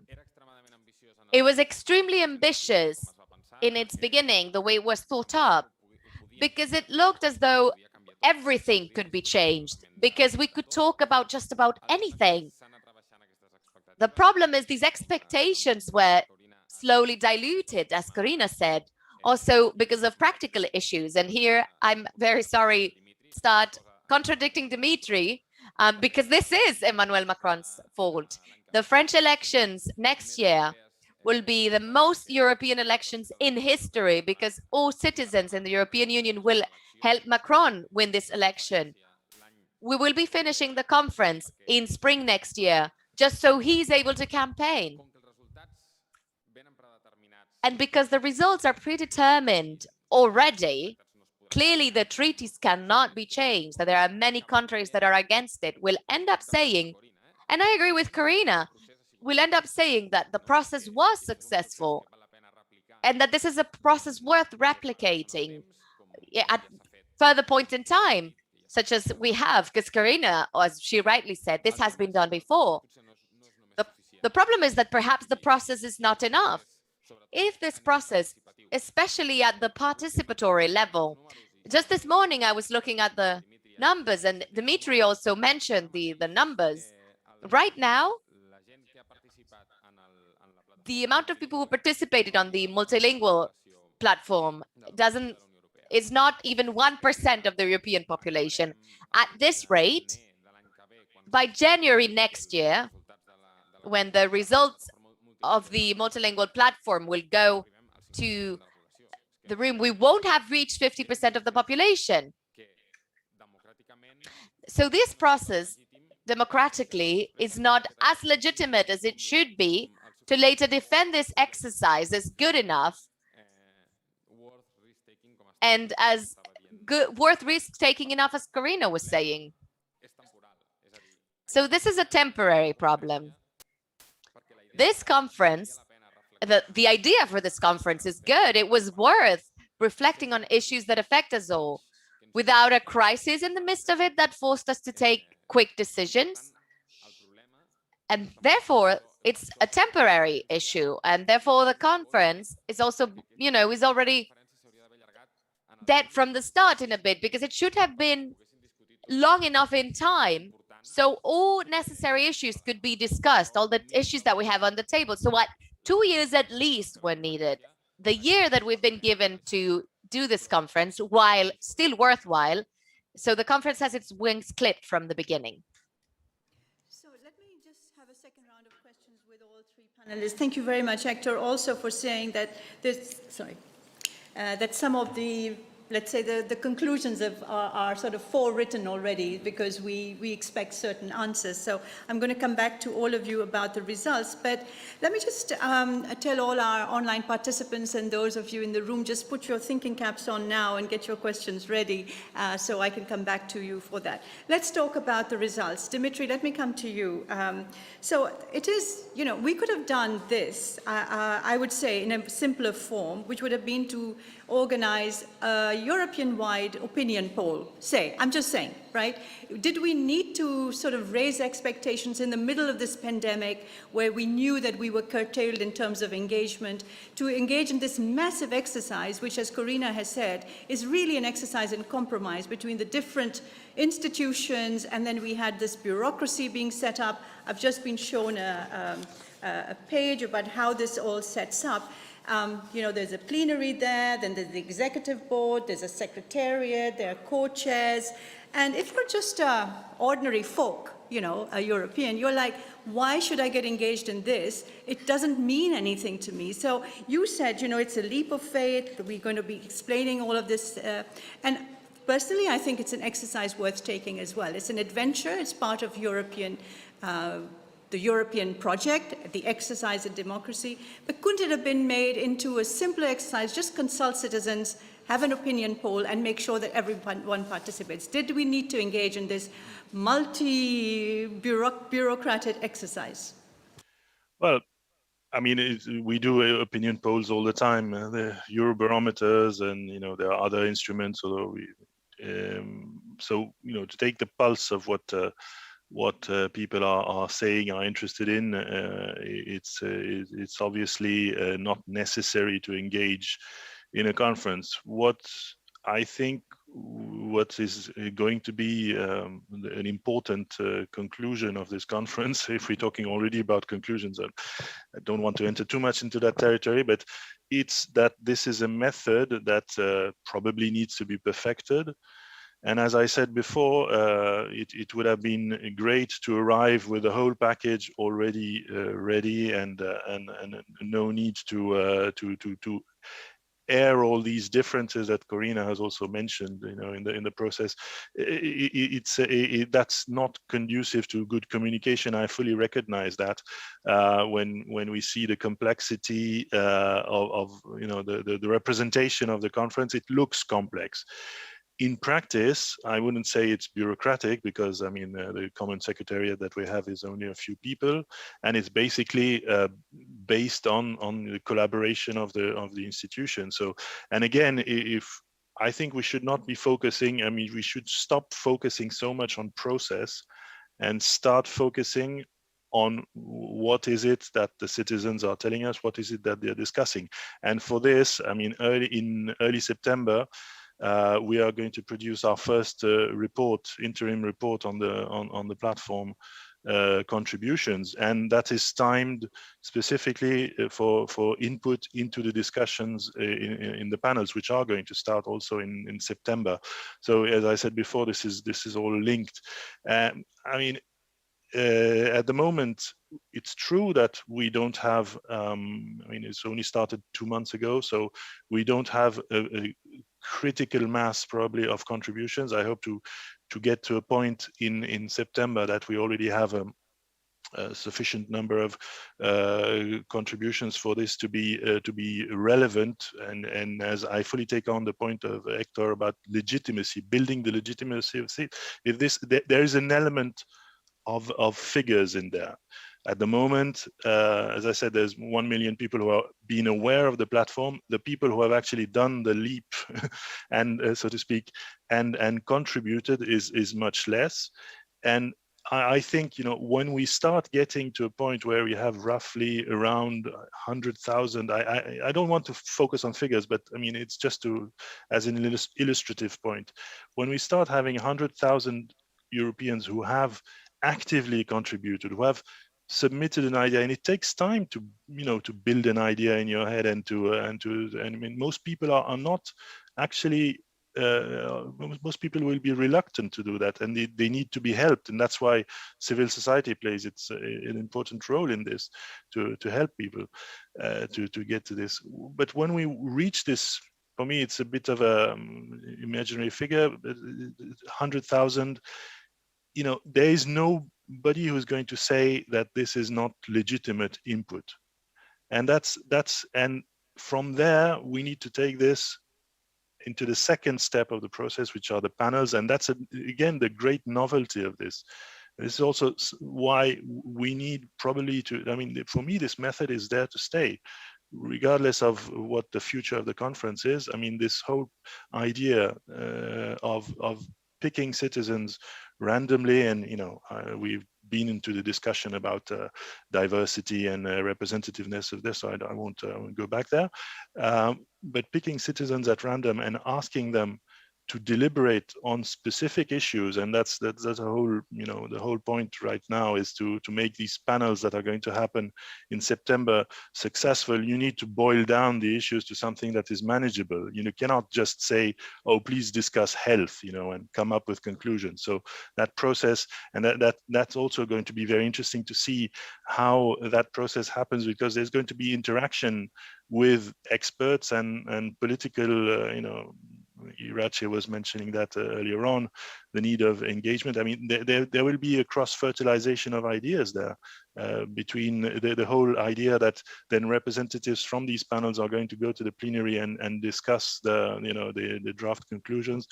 That is, all of it is quite new, and I think that it will be conducive to a qualitative input. When we're talking about we need to have half the population involved in this. well, I think the real importance of this conference is the qualitative input that is going to be arriving from the platform, then filtered by the panels and into the plenary. I think we need to focus on that. I'm pretty sure that there are, policy issues which are going to be discussed more than others, for probably climate, European democracy, the economy. Those are at the moment the topics that are most discussed. And from there'll be a pool of ideas that will be that will constitute this kind of qualitative leap that we're looking for in shaping our policy. So that's yeah. So as you're saying, Dimitri, quality of the input will matter, and the randomness of the panel selection is, in your view, I guess, good and brings diversity. But I wonder to what extent, and Iracha pointed to it, there will be diversity represented in all its facets in this conference. And there I'm a bit concerned that the randomness of the selection perhaps may not work, because as we've heard from many people here, they're really not aware of how to become engaged. So I think, if I may say so, I think one of the main priorities for your commission in the summer and the lead up to the autumn discussion should be actually to do more of this engagement with citizens as much as they can. And if I'm not mistaken, Dimitri, you've talked about the plenary session, but there is the role of the Council, member states. And in the end, and this is the question I'm going to put to Corina and Hector as well, in the end, isn't it, as Hector pointed out, leaders like Emmanuel Macron and others who will actually have the final say in what is actually brought forward from these citizens and the plenaries, etc. So think about it. I'll come back to you with that question as well. So Corina, let me just turn to you for all this as well. The deadline issue, for instance, obviously everything was delayed. We couldn't launch it as predicted in 2020. And now we've set ourselves a kind of, Iracha seemed to say this wasn't really a formal deadline, that this could become a constant permanent mechanism. Your thoughts on that? And also at what happens with the discussions, the results, the outcomes of these plenary discussions, they go to the plenary session. But then in the end, isn't it all about member states once again? Right. Well, I have to say that maybe I don't share the same view as my colleagues on the panel.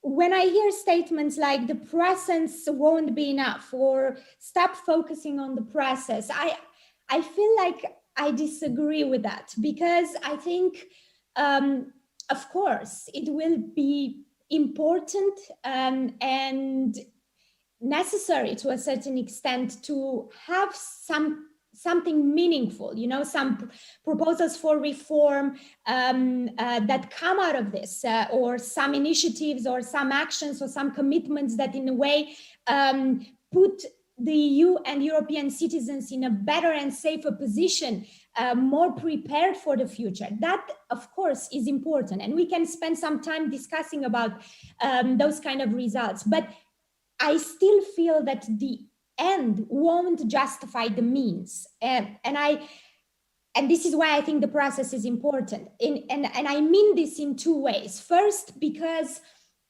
we have assumed a process that is supposed to be inclusive and deliberative and bring citizens in. And so now we have to make sure that those who participate develop ownership of the results as we go through the process, but also are sort of in peace with whatever comes out of this. This will be, in my opinion, just as important, if not more important, than whatever report or concrete proposals come at the end. If we lose those who have engaged with the process, if they no longer understand the dynamics of the process or how their input matters, then we would have failed with this. So I think in this sense, the process really matters. And yes, we have to be really clear that this is, although of course the citizens are the stars of the show, they are not the only stakeholders in this. They will have to interact with national parliamentarians, with MEPs, with representatives of national governments, with civil society, with experts. So this is a collaborative exercise, and it will be a learning process for those who participate, especially at the European level, because I'm mainly referring to the to these citizens. To these plenaries that will take place after the citizens panels, or in between the citizens panels.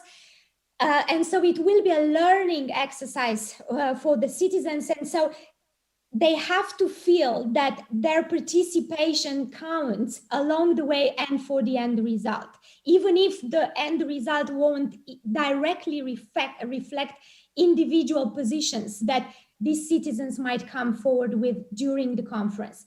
And then the other reason for which I think that the process is very important is because my biggest expectation with or hope for this conference is that it sets another stepping stone in the creation of a genuine culture of openness in and around the European institutions and national governments about democratic participatory processes. So if we manage to get more openness and willingness to engage with such exercises in the future, then I think we would have advanced in our efforts to adapt European and national governance to 21st century's realities and beyond. Because, Shada, you asked, why don't we just have another opinion poll? Well, we don't have another opinion polls because we've learned through all the attempts that we've done over the past decades that I've mentioned to you at the beginning. We've learned that citizens want to engage beyond elections and want to engage more beyond just expressing a random opinion in a poll. So if we have to slowly accommodate this input, we need to develop a method to do it. And we don't know right now how to do it at this scale, at the European Union level scale. And bear in mind that different member states have very different experiences with this kind of initiatives. So we're all learning, trying, failing, improving, and hopefully little by little we'll come to a new model of practicing democracy and conceptualizing democracy. So this is basically how I see it, and why I argue that the process will be and is just as important as whatever end result we'll have with this. Thank you very much, Corina. So, Hector, this is a question that I want to ask you. It's a very good point that Corina has made about the process, and that it's not just that it's a learning exercise. We're learning, doing and learning at the same time, and embarking on a very new, as I said, adventure, uncharted waters. And that it is not just about the citizens, actually. It is about the two worlds of Europe, which is the world of institutions, member states, and the world of people coming together in some kind of complex puzzle. So do you think that the process is as important as whatever results we come up with? Sí, 100%. El procés és tan Indeed, important. I agree 100%. The process is just as important as the results. But in that case, if what we're asking is for citizens who participate in the conference do own the results feel ownership of the results of the process, we should have asked the citizens to participate in the design of the process that will take us to these results. If we want the conference to be legitimate, regardless of the results, then the citizens should have also made it legitimate throughout the process, which is why the conference should have taken 2 years. And during the first year, we would have had to ask the citizens in, whatever way, because as you have said, this is complex, but they should have been asked how they wanted this process to be like, because they said, well, look, these are the topics that are up for debate. You have them in the multilingual platform, and this is the process that we're imposing through your democratically elected politicians. If you look at the plenary of the conference right now, we have 108 European MPs, 108 MPs from national parliaments, and just 80 citizens that will be selected from the 4 citizen panels with 200 participants each. But certainly the ratio of citizens to elected officials and representatives from other institutions is just astonishing. And number 2, let's see what organizations from civil society will end up participating in the process. I am certain that the organizations of the civil societies that define themselves as European-centered will be eager to participate. But how do we reach the population that do not feel that do not defend Europe? How do we reach those people? And this is something that the legitimacy of this process has overlooked. On the one hand, because there wasn't enough time, okay, but it was overlooked. And maybe Dimitri can help me in this matter. We have already had a citizen panel, an inaugural citizen panel, which took place right before the inaugural plenary sessions, which took place in Europe under the auspices of the Portuguese presidency. And I did a quick search this morning on what were the topics discussed and the conclusions reached, and where does the reflection lie that will feed into the plenary session and the multilingual platform, and I was unable to find it. So there's also an issue of transparency that needs to be solved. And there's also an issue of transparency with the issue of money. If the conference, the results or the process has to be legitimate, and then we ask for accountability on how much money did this cost, which is a completely legitimate question, this should be published somewhere. And for now, I believe it is not. At least I wasn't able to find it. So all these matters on the process and on the legitimacy of the process is what ultimately will make this conference, despite good intentions and good ideas, could be looked at with a certain suspicion. Yeah, very valid points there, Hector, as well. So, Dimitri, let me ask you about these questions about legitimacy of the process and the issue of transparency and how much money is being spent on this exercise at a time, I have to say, where we're struggling to bring growth and jobs back to the European Union.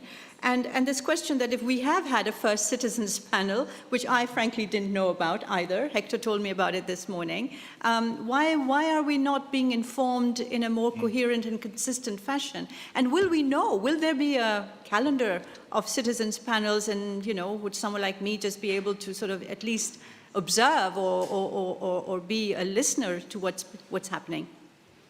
Yeah, well, thanks for giving me the opportunity to clarify this. I mean, I wouldn't consider this inaugural event, which was something that the Portuguese presidency was very keen on doing as a panel, not in the methodological sense of it. I mean, first of all, because the persons that were present at that event were designated by member states, and therefore they don't have this. It didn't have this element of representativeness.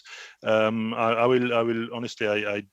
This was organized by the presidency and the Common Secretariat, so I don't know where the report is, but I would assume there were some conclusions. I'm definitely going to chase that up. But in the sense, I mean, there are two types of events that can happen in the platform and in the conference. And this is, first of all, events like today, which have essentially a kind of informative value. And no conclusions are going to be drawn from them, but they serve a purpose. And maybe we need to think of ways in which to flag these events better. And definitely it's something we can work on with our representations. And I'm sure they've already thought about that. Then there are the substantial events, which are the discussions that are taking place all over Europe. And there are I was just looking this morning. There's we have this network of Europe Direct centers. One in Nuremberg is organizing during the whole year a postcard competition for people who are sending their ideas about Europe on a postcard, and we try to then we contact these people and we put their input on the platform. Then there's European movement, and it's true that at the end of the day there's a kind of self-selection bias between the organizations, and we need to try to get out of that. That's also one of the things that the representations are doing, is that European movement and Bertelsmann Foundation, CDOB, you're all going to do fantastic things, and we're giving we're trying to involve them as much as possible. We don't want them to abstain from this conference, obviously, but what we are trying to do at the same time is make sure that, especially through our representations and Europe Direct centers, that they are equipped to organize deliberative events which go out of the bubble, which reach out to people who don't usually participate in these processes. Now, in terms of transparency, first of all, today or sometime tomorrow, we'll be publishing the contracts that we have signed with the organization, with the company which is carrying out the selection of the citizens, because we absolutely are in favor of total transparency. In terms of budget, first, I mean, there are several, we have answered a couple of questions from the European Parliament on that. I think this is also essentially a question to the Common Secretariat, because we are managing, you know, I speak on behalf of the Commission here, and we are only managing one part of the conference, which is the citizens panels and the online platform. The online platform and the citizens panels are being paid for by the Commission using its own resources. Basically, it's coming out of our communication budget, and I'm sure we'll find an opportunity to talk to the other institutions inside the Common Secretariat, in the framework of the Common Secretariat, and come up with a figure. But as I said before, this is the process is ongoing, and the contracts that are actually being signed as we speak for the organization of the panels. I believe that all the information on the organization of the panels is also on the platform. I mean, including the dates of the various. There's a fact sheet on that which has been edited in the section on panels in our multilingual platform.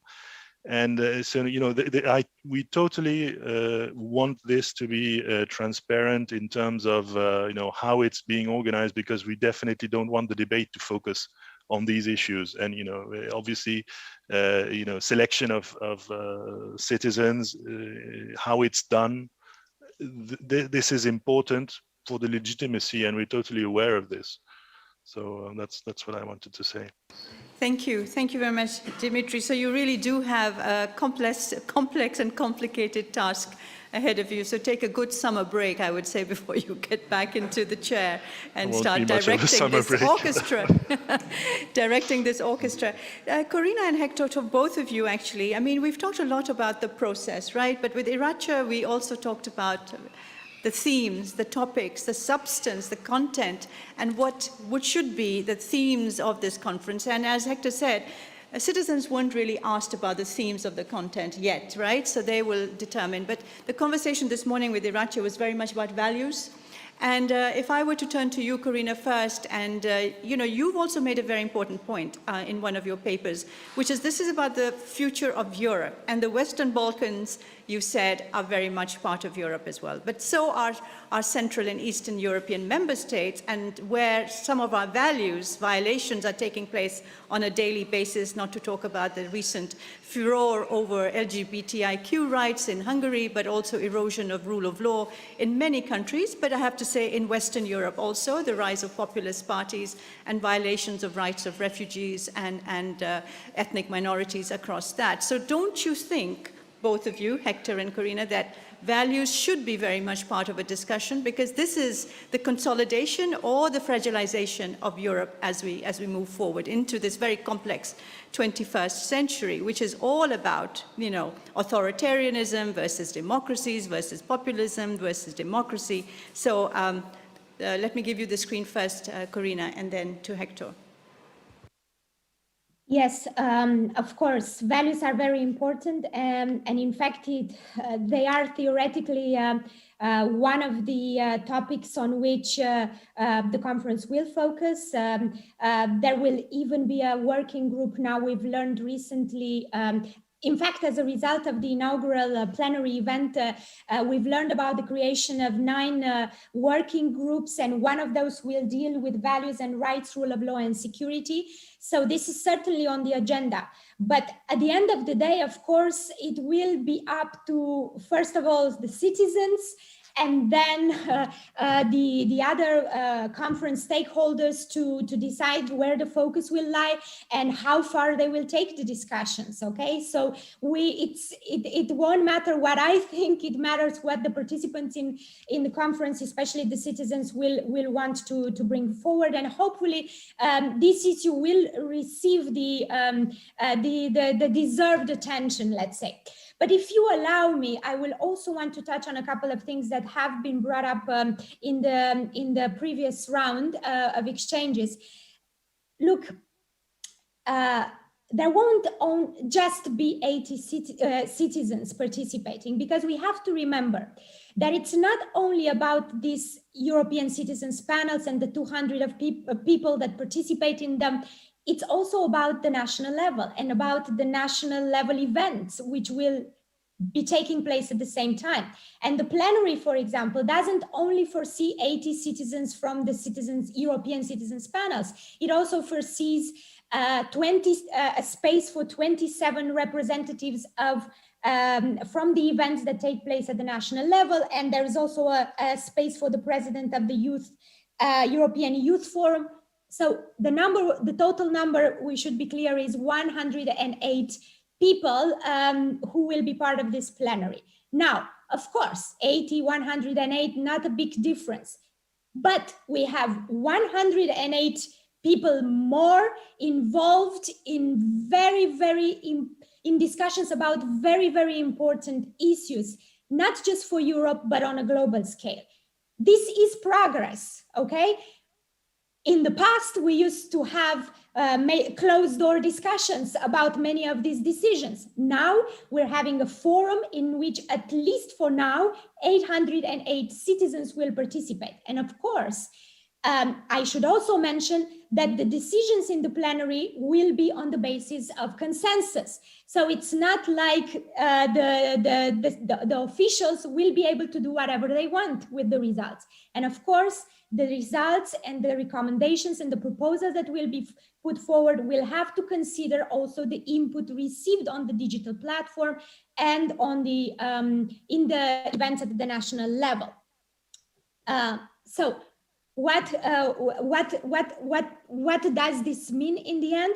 It means that we're trying the best to move the decision-making process more into a participatory direction. It's true that the citizens didn't have necessarily a say on how the process has been laid out at this point, but we should remember that in fact what we have for now is based on lessons that we've drawn both at the EU level, but also in the case of the member states about best methods of doing these things, okay? So the deliberative protocol that has been put in place, the method of selection, the interplay between the different elements of the conference, all of those don't come from thin air, but actually are based on lessons that we've already learned. And I'm sure that we'll learn many more lessons from this process, and hopefully we'll apply them next in the future. Rome was not built in one day. So I feel, I agree with you that there's many points that are problematic and many things, again, that could get wrong, but we have this initiative that is taking place. So let's try to make the best out of it rather than focusing on everything that could go wrong and everything that is bad. There are also good things. So let's exploit the good things and let's try to actually take this process forward the best way that we can with what we have for now. Hopefully next time we'll do better. Thank you very much, Karina. So let's make the best of it. Absolutely. So Hector, I want you to sort of come in and comment on what you've heard before. But also one question would be, do you think that this process and the content and all of this will actually increase voter participation in the European Parliament elections in 2024? Because that could be the test, isn't it? Because participation is rising. I think the last elections we had more people participating than in the past. But do you think this democratic, let's say, conversation that we're going to have could make us vote more actively and be more involved on a daily basis in some of our issues? So screen is yours, and then please, I'm going to open the question and answer, and I'll take the first questions I'll take from online because we didn't take some questions in the past. So please, Hector. Thank you, Shada. Corina, sí, 108. Indeed, Corina, 108. True, I didn't count the 27 representatives from the national events.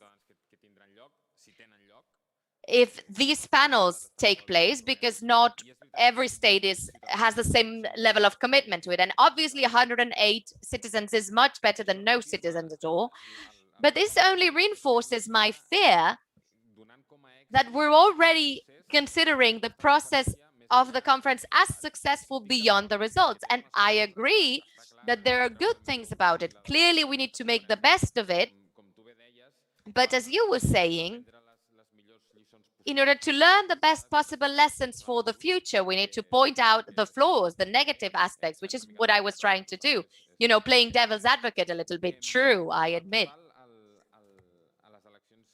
As for the European elections, if an increase in participation could somehow legitimize the conference process, yes.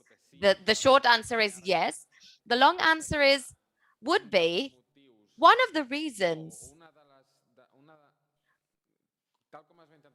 The way we tried to explain the participation over the past elections was because the Spitzenkandidaten system had been consolidated, but then it wasn't taken into account. And to try to, in a way, establish the Spitzenkandidaten system, we should look at institutional reform level, which is the hardest to do, because Irache earlier gave the best excuse I've ever heard until now to not reform the treaties, which was like, well, let's give content, let's give content to the policy, so then we can move on to the institutional part as a really good answer. But if we don't have an institutional reform, we will not consolidate the Spitzenkandidaten system or the open closed list. And I don't know how else to increase the participation in the European elections. And it is worth mentioning that in the last European election, in Spain, for instance, happened at the same time as the national level, the national election, which also might explain an increase in the participation. So if the conference on the future of Europe is to have an impact in the participation in future European elections, yes, it can. But as we were saying earlier, the participation isn't up to 1% of the European population, and we'll wait and do our damnedest. And certainly this summer class is a good starting point to increase citizen participation in this conference. Thank you very much, Hector. Yes, I think what civil society organizations, think tanks are doing is extremely important. I think Dimitri talked about two kinds of discussions that are taking place, some of which are outside the conference on the future of Europe, but have an impact on it in terms of substance and content, and those that are really within the process of the conference itself. Okay, I'm really happy now to take questions from the online and from wonderful people sitting here in this room. So let's start with the online now. Cristina, please. Havien quedat algunes qüestions sobre temes judicials pendents. Some matters on legal matters had been left hanging. So there was a question from Marc Moreno. The European court system could not be a little quicker to settle matters from authoritarian regimes in connivance with the states. Right, so this is a question related, I think, to the values question and also to Article 7 of the treaty and how the courts are dealing with the issue of the violation of rule of law in many of our, well, too many, I would say, of our member states. So who would like to take this question? Hector, you, or Corina, Dimitri, or all three? So let's start with you, Hector. Okay, it's not really a question for me, but no, abans que parlàvem de... No, earlier we were talking about the legitimacy of these processes. And all I can say is I understand that the courts take the necessary time so that their final decision is legitimate enough and they follow due course. as required by the matters, as the matters demanding now. Obviously, it'd be useful if they could be a little quicker to increase the legitimacy in the whole European Union. Well, certainly it would be useful. Corina, would you like to come in on this? Sure. I mean, the only thing that I have to say about it is that little by little, we are being forced to recognize that it's very difficult to keep everyone to certain democratic standards until we create a democratic acquis. So it's quite interesting how much premium, how much emphasis we lay on democratic values, on liberal democratic values, I should say, and how much we insist on those also in our relations with the outside world, especially with prospective member states, and yet we don't have a democratic acquis in place. So I feel that until we start moving into that direction, it will be difficult for us to be able to hold member states in check on this issue. And that's kind of the hard reality of it. We kind of go in circles about the toolkit that we have. Sometimes we use it to the full extent, sometimes we don't. But the reality of it that it's probably never going to be enough, and that we need to be more ambitious about who we are when it comes to democratic values and the rules of the game that we set in this regard. But I also wanted, if you allow me, half a sentence about the EP elections, because I agree with everything that Hector said regarding the potential positive spillover effect on voter participation in European elections. But I have to say that if you look at research, if you look at data, over the past decades, what we have seen is that increasingly, for a variety of reasons that have to do mostly with structural problems in our democratic polities, citizens have been disengaging from the conventional arena of politics. So they vote less in elections. They sign up less as party members, so for party activities, and all of the other activities that we associate with traditional politics. People are less and less interested in that. However, at the same time, we've seen that they become more and more interested in non-conventional ways of engagement, signing petitions, demonstrations, one issue movements, the kind of participatory events that we're doing. So why am I saying that? Because at the end of the day, even if we don't see necessarily that the next time around voter turnout in EP elections will increase, we don't have to blame the conference for that, in my opinion.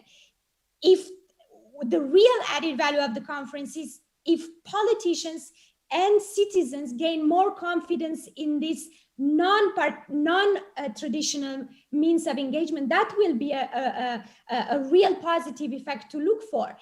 It won't necessarily, I wouldn't put the responsibility of having an impact on the EP elections on the conference itself. That's basically what I wanted to say. Yeah, a very good point about how we're all, well, not all of us, but most of us are now digital in our daily life, professional and personal. So my question to Dimitri, following up on what Corina has said, is really now that we are in this digital era and you've got this digital multilingual platform, are we moving towards maybe where we can vote electronically in our elections? And that, I think, Hector, would probably increase voter participation, especially among, and some of the people here in the room are nodding, especially when it comes to voting by younger people. Why can we do everything digitally these days? Why can't we vote digitally next time around? It's an excellent thing. I'm just, I probably won't have time to fish out the things. I was reading through a list of rather long printout of things from the conference website, and I'm pretty damn sure I saw some things on some ideas listed there on democracy and European democracy, which is one of the most debated topics with climate. And I would just couple of things on that. I'm sure that the COVID crisis has made us realize the potential of, and one of the things that we've launched recently was a digital ID proposal for all over Europe. And when you see what has happened with the COVID certificate, for instance, I think that is actually driving digitalization and digital IDs pretty much in Europe at the moment. So definitely it's an idea. And for me, it's typically the kind of thing that at this stage would generate engagement when we discuss that with citizens. I mean, not to say that we need to limit ourselves to this kind of sort of rather policy oriented, but this is really something that people would be interested in. And I was about to say this is policy, and it's basically about electronic IDs and all that. But this is maybe the bureaucrat in me thinking rather than the politician. But it's also true that this is the whole idea of the Spitzenkandidaten, the different rules for voting in European elections, and all this discussion of transnational list. This is still there in the conference. I mean, we haven't brushed these away. These are definitely going to be there in the plenaries, but I think they're also there on the platform, and they're also going to be there in the panels discussion. So this is the kind of thing that that people will be discussing. And just to come back to the previous topic, values, rule of law is also one of the important topics on the platform. And I'm sure that it will be given prominence. Let's also make sure, and I think someone else said that earlier on, that it's not just a certain angle from the extreme right which is driving the conversation. Let's make sure that other people are also present in that debate, that represent the whole variety of opinion on this in the conference. Thank you very much, Dimitri and Corina and Hector. So let's take a few questions here from our conference participants here in Barcelona. There's this gentleman over here. Let's wait for the microphone. And then we'll go online again. Thank you very much. My question would be somehow related with something that Hector has mentioned, which I found which was extremely interesting. Regarding the topic of the 2022 French election and how this is deeply interrelated with the European Commission, up to a point that the conference has been somehow planned to be able to leave some space for the French campaign. And if I understood it correctly, I perceived some sense that the EU is kind of relying on the victory of Emmanuel Macron for the correct development of the European functions and everything. And I was wondering up till which point this can be related, or this is in concordance with the thing that we have mentioned with Irache, that it's important that the European sentiment is embedded through the civil populations, not the governments. So how can we understand this reliance of the European Union on the victory of a Europeist party, but at the same time wanting that the European populations are half a European feeling? Thank you very much. Hector, I encourage you to answer this question first. Doncs, Well, crec que està clar que I believe it's quite clear. One of the reasons the conference was shortened is to give Emmanuel Macron enough time to campaign. He is counting on part of his re-election. He's not relying on this for all of it, but to the results of this conference. It's something he's relying to have something to show for, which at the same time will legitimize, once Merkel retired, he to become the main voice in the European Union, be the main driving force behind reforms. And I also believe that if he appropriates this idea for the conference, or giving it the support that he has given it, from leading from behind, I think they're also trying to encourage the population to participate, to create or to renew its faith. and let's see if he can make it work, how it plays out for him. Thank you, Hector. So let me just turn to you, Corina and Dimitri, because this is an interesting point raised by our colleagues here. Is Emmanuel Macron the unspoken guide and leader of this conference?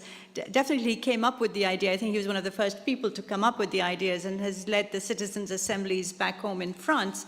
But would you agree with Hector that this has been conveniently scheduled to align with the French elections, which are going to be very fraught and very tough for Macron to actually win?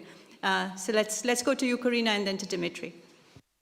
Yes, thank you, Shada. Well, with regards to France, what has to be said is that the hot phase of the election campaign, which is probably going to be in April 2022, will take place after the citizens' events happen. So the effect of the French elections on the citizens' dimension of the conference is not necessarily going to be significant. The situation is a bit different for the French government and the representative dimension of this conference, where Macron is probably going to try to establish himself as a key player, driving the process and making a difference in Europe after Merkel's departure. We have already noted at my organization, at the EPC, that Macron, who, as you said, planted the seeds of this initiative, will be part of the leadership trio in the final phase of the conference, and thus in a position to kind of connect the dots. And in this sense, he's likely to want to steer the conference towards an ambitious conclusion and make his pet project a success. What is also interesting is that the European citizens' consultations that took place in 2018 and early 2019 had to stop 6 months ahead of the European elections to avoid being seen as political campaigning on grounds linked to the French electoral law. However, the same doesn't seem to apply now to the conference and to the presidential elections, which might be justified. I don't know the legal details, but still, it also kind of helps to reinforce suspicions that the French motivations to take the conference seriously probably has a lot to do with Macron's own election campaign interest, if I can say so. Thank you very much, Hector and Corina. So, Dimitri, do you want to come back on that, on the invisible hand of the French president?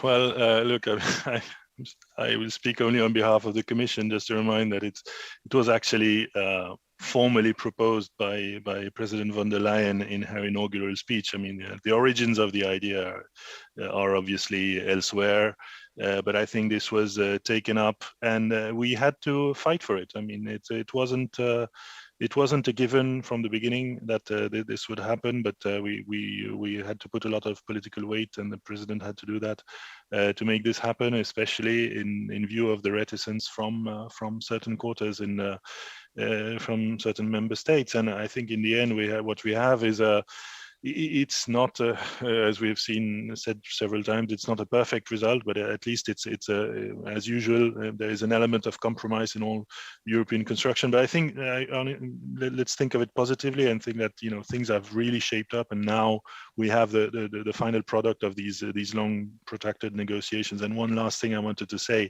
is that obviously if the conference lasted until June 2023, then there would be precious little time left in this mandate to apply so I think it wasn't just the fact that, obviously the French having a political imperative there, let's not be naive, and let's not avoid, saying that there's an element there. But at the same time, you need, if you are to be serious about the process, you need to be serious about the implementation and the follow-up. So, having it drag on until 2023, I mean, not drag on is maybe a pejorative. I would have loved to have 2 years, let's be honest. But It would have left me as a communicator much more time to explain this process.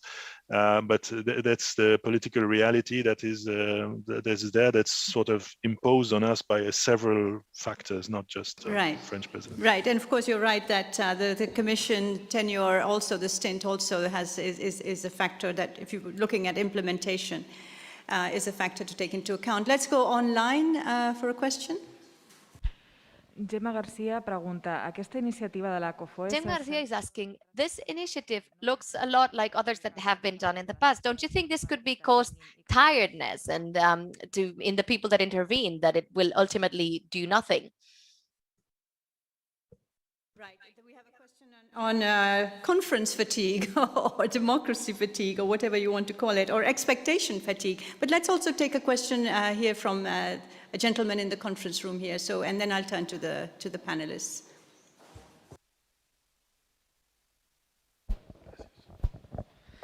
Moltes gràcies als quatre.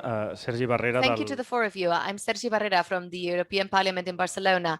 I would take a chance to say hi to my friend Dimitri, who in a past life we worked together in Barcelona. So I'm going to share many of the worries that you made on the conference, which, as you said, it started only 2 months ago. I share both the positives and the negatives. Certainly, participation is going to be important, and this will be what gives us the exam results, as we say. But as Dimitri was saying, the qualitative area is what we're going to stay with. I did not know this number, that the platform has 1 million views already, which I think is rather encouraging, considering especially that this has only been going for 2 months. And if we talk about participants, which is a number that I was in the welcome event, I was saying it doesn't reach 20,000. And maybe it's very cynical, but that the European Commission has more bureaucrats than participants in the platform. And this is very cynic, but I wanted to say, those of you who are from Barcelona, you know that the first participatory budgeting of the city has been celebrated, and they finished in June. And there was a big institutional campaign on the streets, in the subway, in the media, online. And there were 39,500 participants, which doesn't reach 0.25 of Barcelona's overall population. Even so, I think this is an exemplary exercise. I wish every town generated these participatory exercises for their budgeting. And obviously, this does not in any way diminish the legitimacy of what the Barcelona City Hall has done. I think this is utter best practices through and through. So we're not talking about a referendum in this conference. This is a participatory process. And what matters above all, and this is something that previous panelists have been saying, the participation is going to be very important, not just from the European institutions. We'll do our best.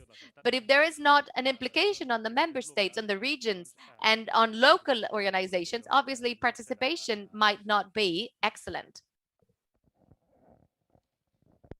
Thank you very much for those points. So let's go to the panelists and go in reverse order, starting with Hector. So, no, reverse order is you first.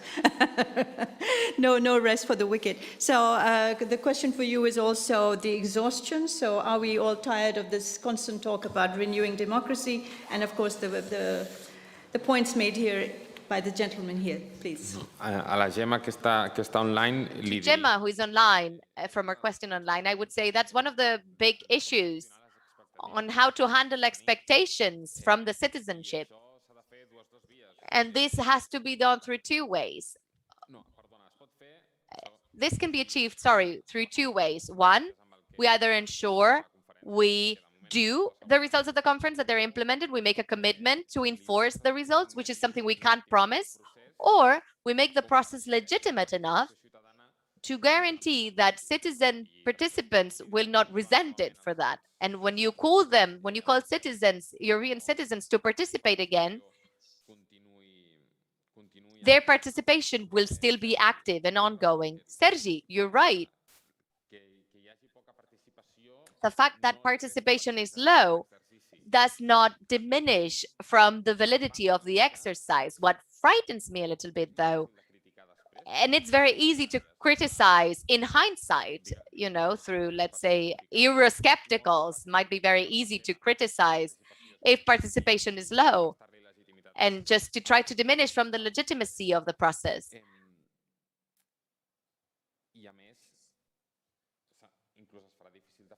And it will be even difficult to defend from those who are not Eurosceptics or who do not believe themselves to be Eurosceptical. So there's the responsibility to make this exercise known, and that responsibility lies with all of us. But the fact that it has been announced that this will be like that, and please, my colleagues, correct me if I'm wrong, the results are a report that each institution will take and implement according to their current prerogatives, which I think is quite disheartening, because participating under these conditions is not, the most encouraging thing. So, yeah, this process needs a little more traction from the way I see it. And I'm going to ask all the other panelists as well, because we won't have time for any more questions, unfortunately, neither online nor here. So let's try and end on an upbeat note, right? Let's try and end on this wonderful summer's day in Barcelona with some sunshine in our lives, right? So give us something that you think we can change, what we can look forward to, and what we can do individually to make this into a more fruitful exercise. Because as Corina has said, it is something that is quite unique in this world. And it's very good that in our democracies we can criticize, and we should, absolutely, and I do it all the time, but we're constructive as well, right? So give us a little glimmer of hope as we go forward. Sí, bueno, és l'exercici... Right. This is the greatest deliberative effort ever made in the European Union, and this is positive. There's a will to listen to citizens, which is also positive. True, it has, in the past, it has been said but not done, and this is more real this time than ever before. And I do believe, honestly, that it will not be a totally wrong idea to defend this process and make it an ongoing thing in European institutions with regards to asking the citizens. Platform for citizens' engagement. I think that's a wonderful idea. Let's go to you, Dimitri, and then I'll turn to Corina for her last words as well. Well, I think the main value of this exercise is going to be the dialogue between citizens and politicians, because this is, when you're talking about engagement, citizens wanting to be part of a process beyond the elections. And, let's face it, the electoral campaigns are not the most engaging processes that we can think of at the moment. Yes, of course, there are political parties and there are events, but let's face it, the face of politics has evolved slightly. So I think what Europe has been missing so far is this direct confrontation. And we've been trying to get to grips with this problem through town hall meetings, but it's not the same thing, a politician talking to people and people listening and then having a round of questions. Then what we're trying to do here is a real dialogue.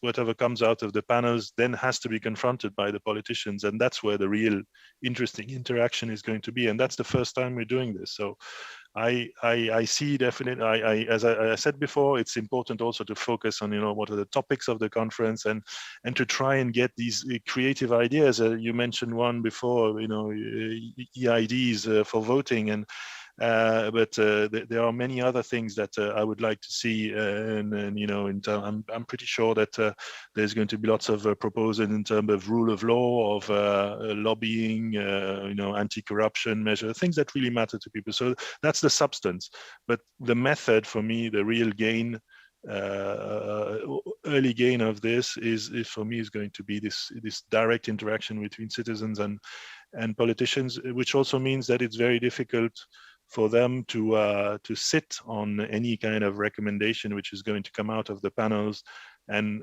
not act upon it, or at least there will have to be a substantial answer saying why we cannot do something which comes from the citizens' panels. And the whole, for me, the whole aim of these panels in particular is to get workable conclusions. Right. Thank you very much, Dimitri. Corina, let's turn to you for your final words. Right. Regarding conference fatigue, I do not worry at all about this exercise creating any kind of fatigue with citizens.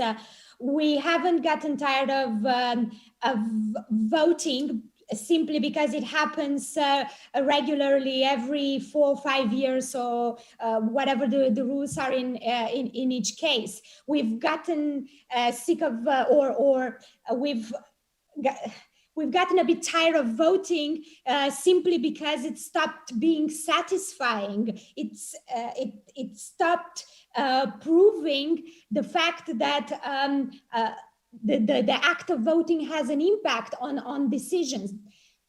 So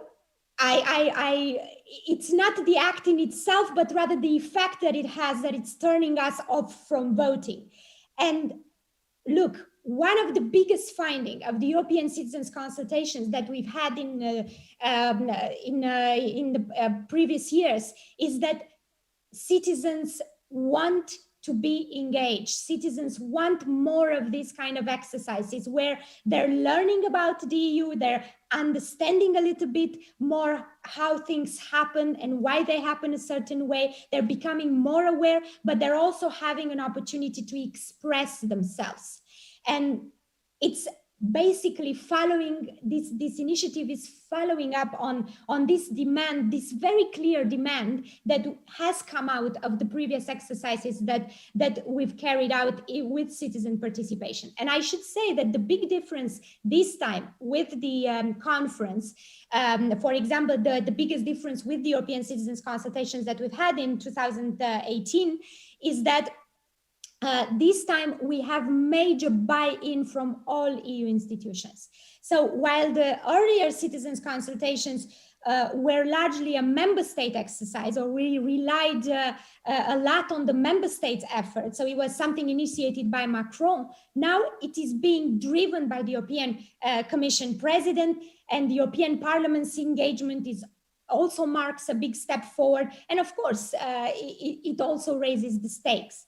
But to conclude, so I think if anything, we are upgrading, okay? So, and I'm confident that this is not going to create fatigue in the long term. But one key ingredient and for the success or the ability of this conference not to create fatigue is communication. And I mean, we've mentioned the digital platform. Yes, the traffic might be of 1 million citizens or views, but in reality, I think we have less than 20,000 contributions for now.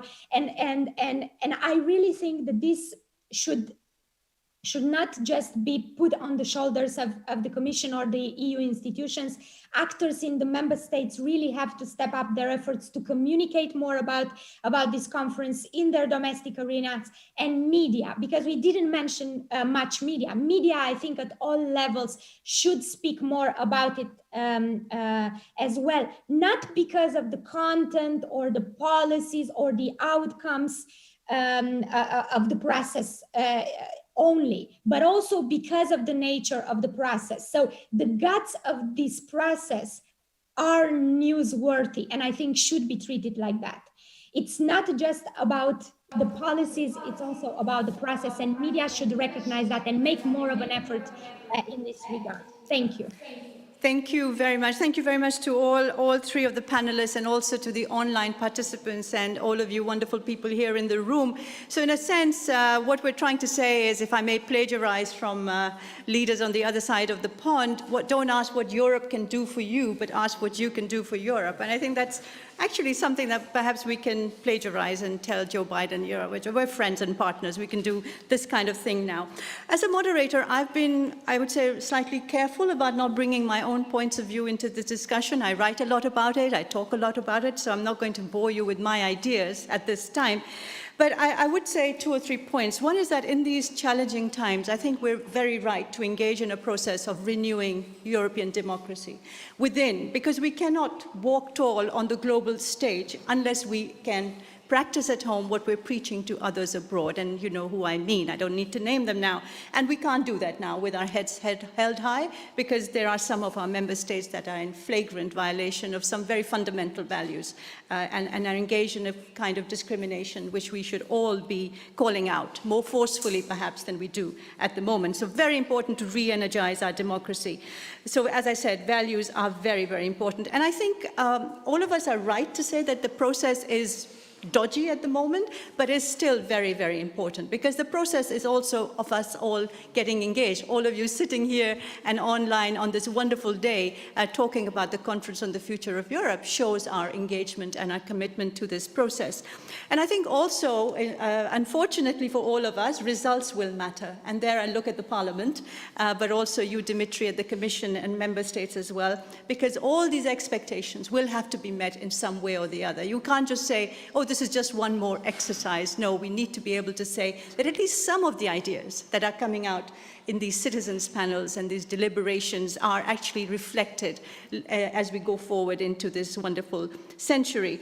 And there, I think the test will be elections. It will be the French elections, let's be very frank about it, but I think it also has to be the European elections, because if we believe in democracy, participatory, deliberative, direct, whatever, it really comes to the elections. And there we'll have to be creative and innovative and come up with new ways of engaging our digital natives, because if we don't do that, our democracy will really be fragilized. So I would like to thank everyone for participating in what has been a wonderful morning, very, very thought-provoking, I have to say.